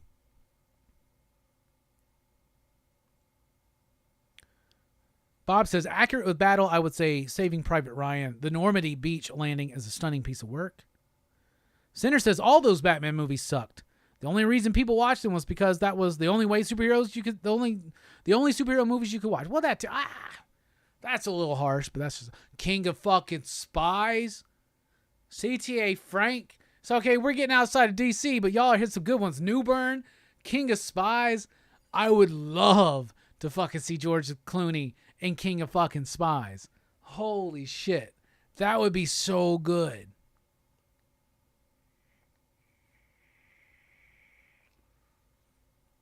Bobby says George Clooney could play Metamorpho, the Atom, or the voice of Detective Chimp. I would love to see the voice of Detective Chimp be George Clooney. But, y'all, the biggest thing right now, CTA Frank has hit it on the head. King of Spies. They do King of Spies, you get George Clooney. Well, Clooney would never play 007 because he's American. They've never cast an American in that role. Has he ever done a British accent? You know, actually, fuck. I'll go back with Newburn because King of Spies needs to be Timothy Dalton. I said that back in the day, and we need Timothy Dalton to play King of Spies because he was Bond, and he was a great Bond, and this would be a great unofficial third Bond film to encapsulate that trilogy.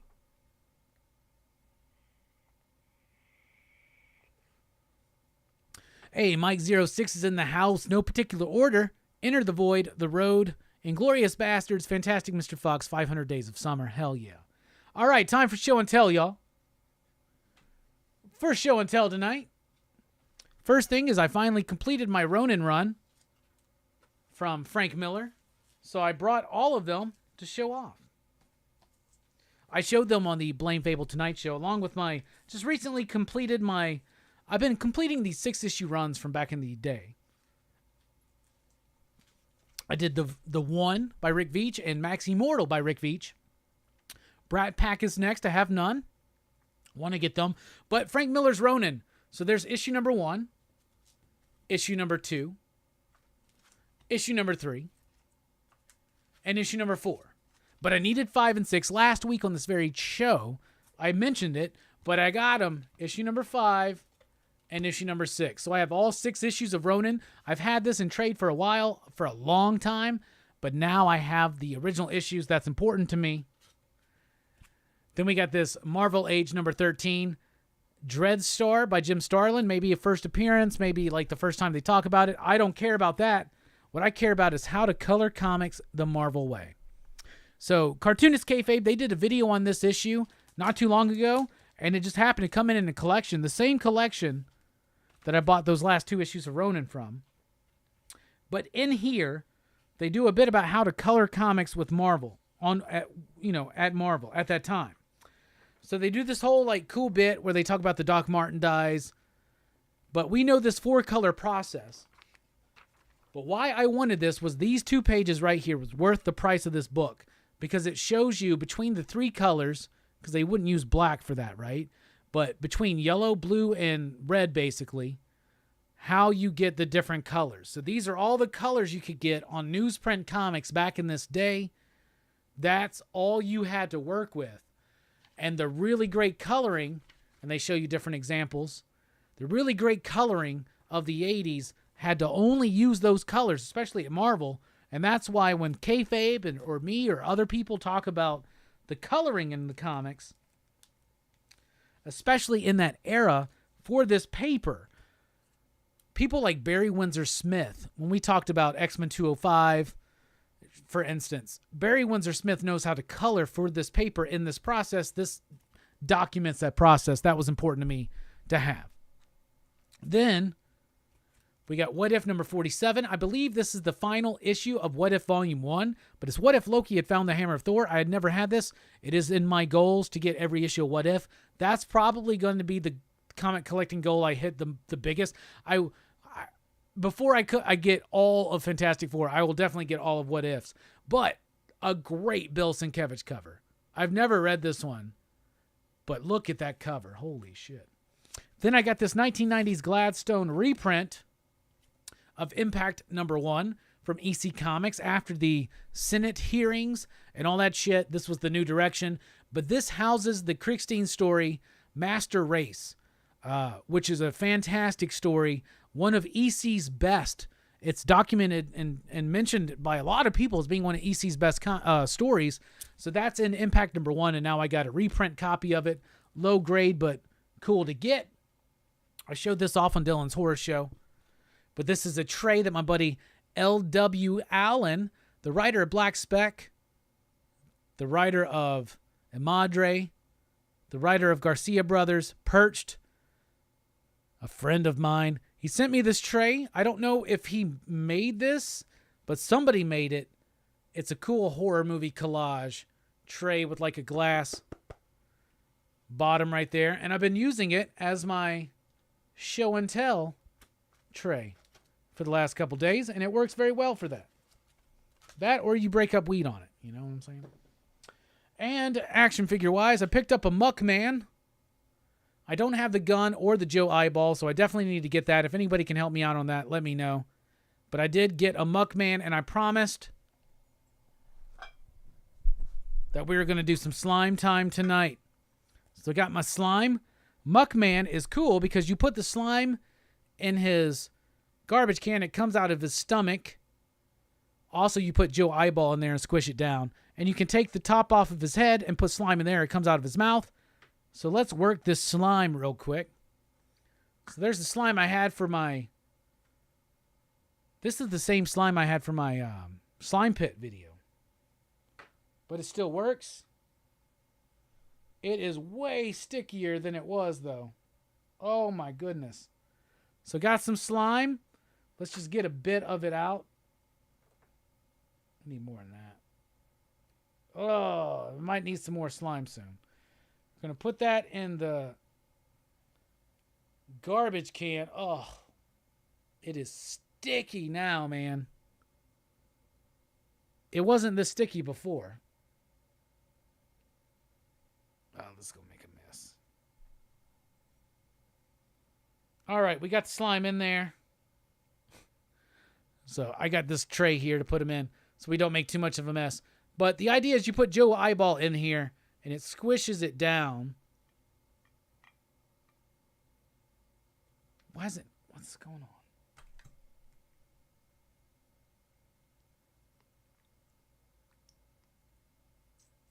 Oh, it's trying. Oh, it's starting to come out. And oh, I got the computer right there.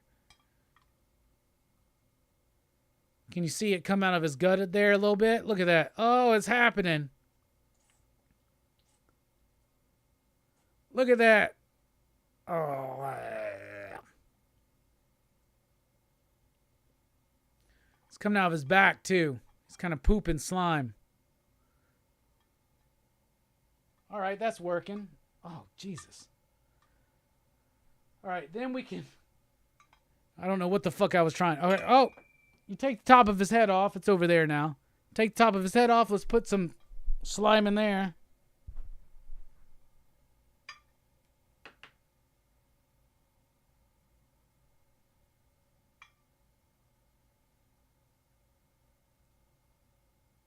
Jesus.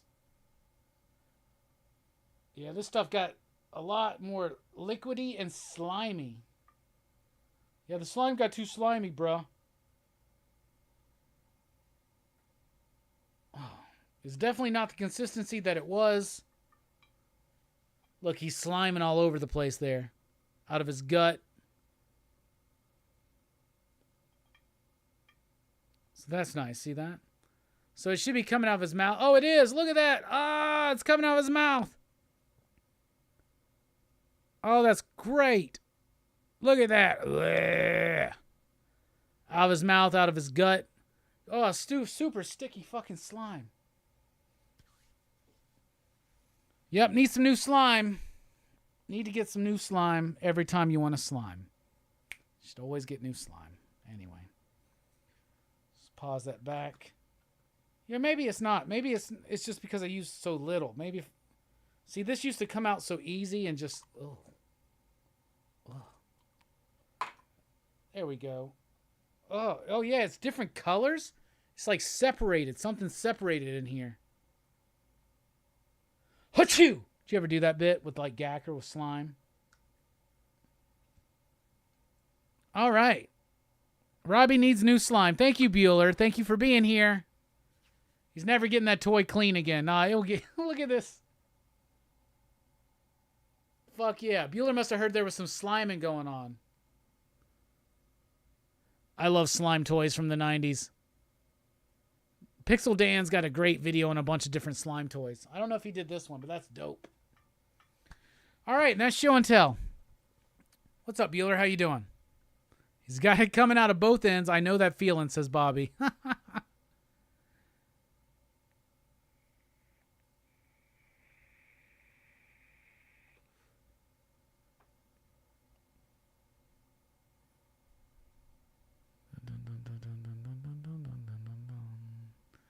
I remember having the How to Draw the Marvel Way book, stole it from the library, got me more than 20 years now. Oh, you hitting that nostalgia button, Robbie. Oh, thank you so much.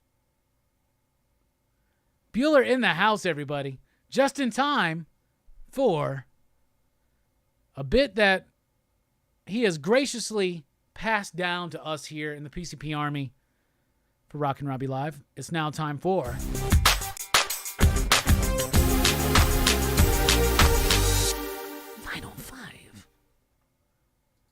Going through the Blu-ray collection, we last left off with Superman, Batman, Public Enemies. There's Superman, Batman, Apocalypse. I do not like this one. It's based on the Michael Turner story. This one, just as a movie, does not work for me. And I've tried it, and it's okay, I guess, but it doesn't work for me. Outside of Superman, we got Survival of the Dead, the final Dead film by George A. Romero. Not the best by far. It's probably definitely the worst, but it's still fun. A couple of Horror Fest ago, we covered the entire Dead franchise. Definitely check that out. Then we got Suspiria. Hey, look at that. Look at that. Look at that. Suspiria is one of my favorite movies. We covered it for Horror Fest last year. Definitely worth watching, especially if you're in the mood for good Italian beautiful horror and murder. Then we got Sweeney Todd. Speaking of beautiful murder, I actually really like this Tim Burton adaptation of the musical. Johnny Depp, Helena Bonham Carter, fantastic stuff. And finally, Tales from the Dark Side, the movie. The Unofficial Creep Show, number 3. Love this movie. We covered it on Dylan's Horror Show last year or earlier this year. But that has been your very own. Where's the fucking button? That's been your very own.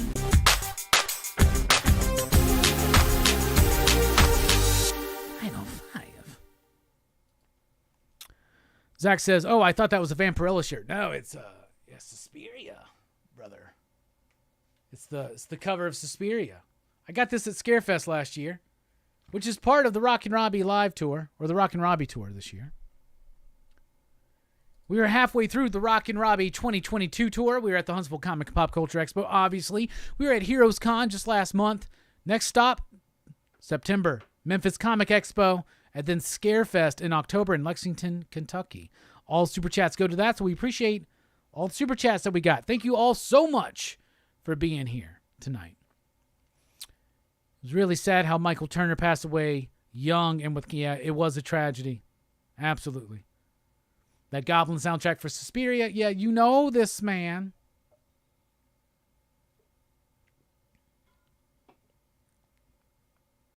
Anyway, thank you all so much for being here. This has been a blast. We'll be back next week where we'll be talking about a movie, Buddhist Fist.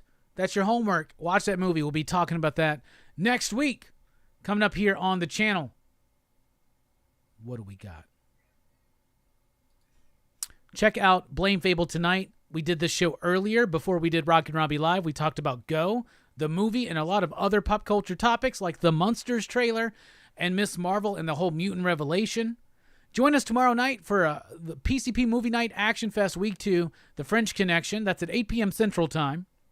Dennis Camp's going to be joining us on the channel Thursday night at 7 p.m. Central Time. And at 6:30 p.m. Central Time, Saturday night for Dylan's Horror Show, House of a Thousand Corpses, Devil's Rejects, and 3 from Hell.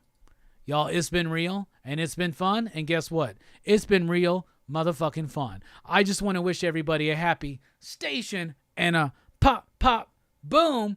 And don't forget, wherever you go, there you are. Thanks for rocking with us.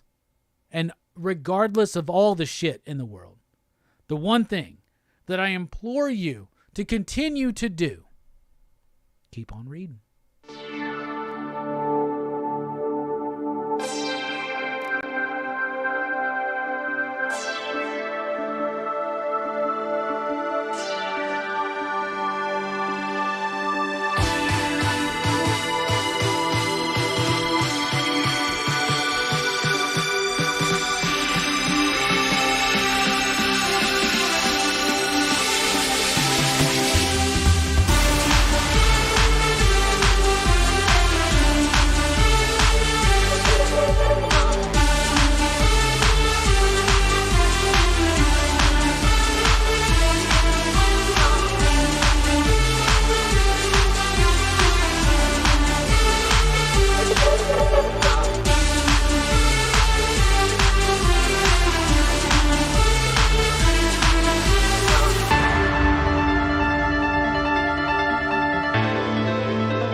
Cruising in my lane fast, call it high speed. I've been working hard, yeah, I've been working nightly. If you think you'll win, ha, not fucking likely. I be taking shots, yeah, cold-blooded, icy.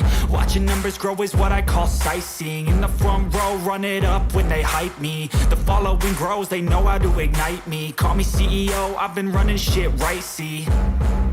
And I ain't playing games, I create my own lane, making pleasure out of pain, turning losses into gains. I'm the boss, I'm making change. I've been rocking this exchange, Popping off and risking things, gonna make a fucking name. I just wanna be famous, but I don't want that cheap fame. No, I'm not that vain. I just wanna be greatness. I just wanna be greatness. I just wanna be greatness. I just wanna be greatness. Ain't no motherfucker in this world can do it like me. Open up your eyes and insert a little rising. You don't have to love me, you don't have to like me. Got enough love in myself, in my psyche. You should have the same in your brain nightly. If you wanna taste, bitch, you can fucking try me. If you wanna hate, bitch, you know where to find me. And if you go and hate this, you can fucking bite me. Okay, I'm going off every chance I get. I don't really take a loss, well, I'll admit. That's why I'll make it to the top, yeah, I commit. And no, I'm never getting lost, I get after it. Investing in my own stock, cause it's faster than any crypto hits go, let me spend. Everything that you see is something I invent, and it's only a percent. I'm gonna take shots. If I miss all, forget it. I'll take a fat loss just to learn all that's in it. I'm taking snapshots, learning how to fall and get it. I'm getting back up, always stand tall, don't sweat it. I never back up, I don't miss a thing or regret it. I'm always learning, you could call me academic. I'm always working, never been apathetic. Bad energy is like a poison, needs some antiseptic. Ain't no motherfucker in this world can do it like me. Open up your eyes and insert a little rising. You don't have to love me, you don't have to like me. Got enough love in myself, in my psyche. You should have the same in your brain nightly. If you wanna taste, bitch, you can fucking try me. If you wanna hate, bitch, you know where to find me. And if you go and hate this, you can fucking fight me. Ain't no motherfucker in this world can do it like me. Open up your eyes and insert a little rising. You don't have to love me, you don't have to like me. Got enough love in myself, in my psyche. You should have the same in your brain nightly. If you wanna taste, bitch, you can fucking try me. If you wanna hate, bitch, you know where to find me. And if you go and hate this, you can fucking bite me. Ain't no motherfucker in this world can do it like me. Open up your eyes and insert a little rising. You don't have to love me, you don't have to like me. Got enough love in myself.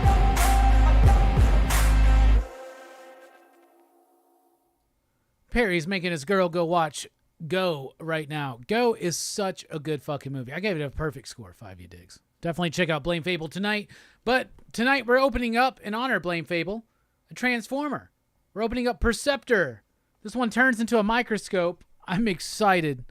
When I was a kid, my cousins had a Perceptor and a Soundwave. I thought they were the coolest fucking Transformers out there. So now to have my own Perceptor.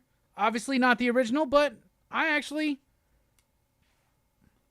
Being a vintage collector, I collect vintage Turtles, vintage Toy Biz superheroes, Toy Biz DC superheroes and the Marvel stuff. I collect Superpowers, Secret Wars. I collect the vintage stuff, Ghostbusters. I have very little Ghostbusters, actually. All my Ghostbusters are reproductions. Huh. Weird. Anyway, aside from that, I don't collect vintage Transformers because I actually like these new ones. We're going to open up this Perceptor. Ain't no motherfucker in this world. So this is from the Studio 86 line. Bruh, look at that. Looks kind of generic, but he does become a microscope. And I'll definitely transform him over the next week. Learn to transform him. And that could have been bad. I almost cut my finger off. And I'll show him in his alt mode next week. But now let's get him out of here from all these twisted ties. A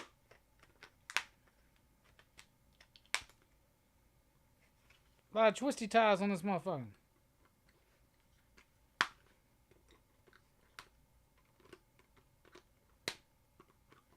Think you got it all? Get that out of there. All right. Perceptor. Right there. There we have him. He's got this big... It's obviously part of the microscope right there, but I guess it just hangs down like that. But there he is. But trust me, he's even cooler in his alt mode. Perceptor's dope, y'all. Trust me. This is fucking awesome. I love these Transformers that Hasbro's doing. It's some of the best stuff they're doing right now. Because the posability and the transformation, these are super, super good stuff. I do not have any Gumby toys. Here is the Muckman. A few minutes into the slime. So yeah, I'll just have to wash him with water. Look, he's got a little droopy droop. Look, he's shitting. You see that? Oh no. That's so gross. It's so awesome. It's slime time. Anyway. Thank you all for being here.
Yo, how's this supposed to feel, PCP Army? Never break, always fight, never quit, do it right, play the game, win it life, have no shame, there's no time, feel the pain, live the grind, I could change, in my mind, pick a lane, commit and climb, the only way to win it life. I never miss that fact, taking big swings, bitch, hand me the back, put me in the ring, go out in the back, I sing what I mean, and I bring it to the light. Ain't got time to kill, I got time to feel, I took the red pill, I know life's short, so I want it real, but how's it supposed to feel? How's it supposed to feel, PCP Army? Thank you so much for being here tonight. How's it supposed to feel? How is life supposed to feel? What is this thing we call life? How's it supposed to feel?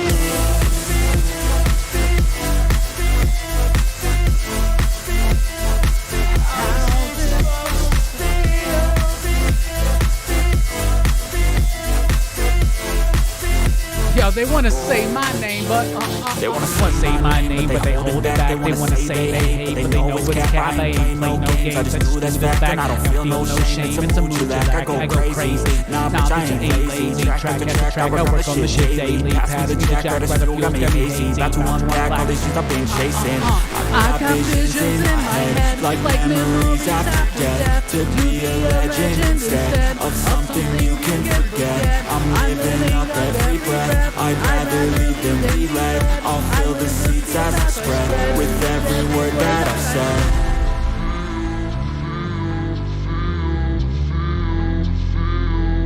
How's it supposed to feel?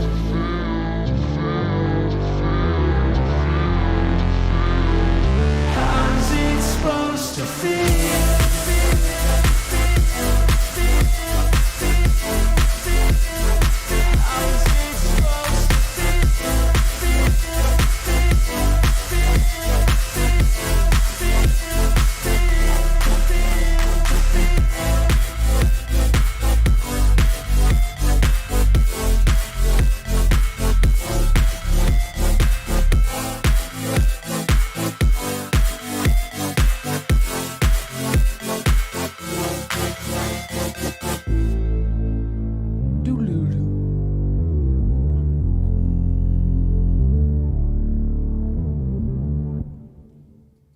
Yeah, I know that my voice is delayed by like a half a beat. I need to see if I can try to clean that up, because it's got to be disconcerting for you. Because trust me, when I'm doing it, I'm on.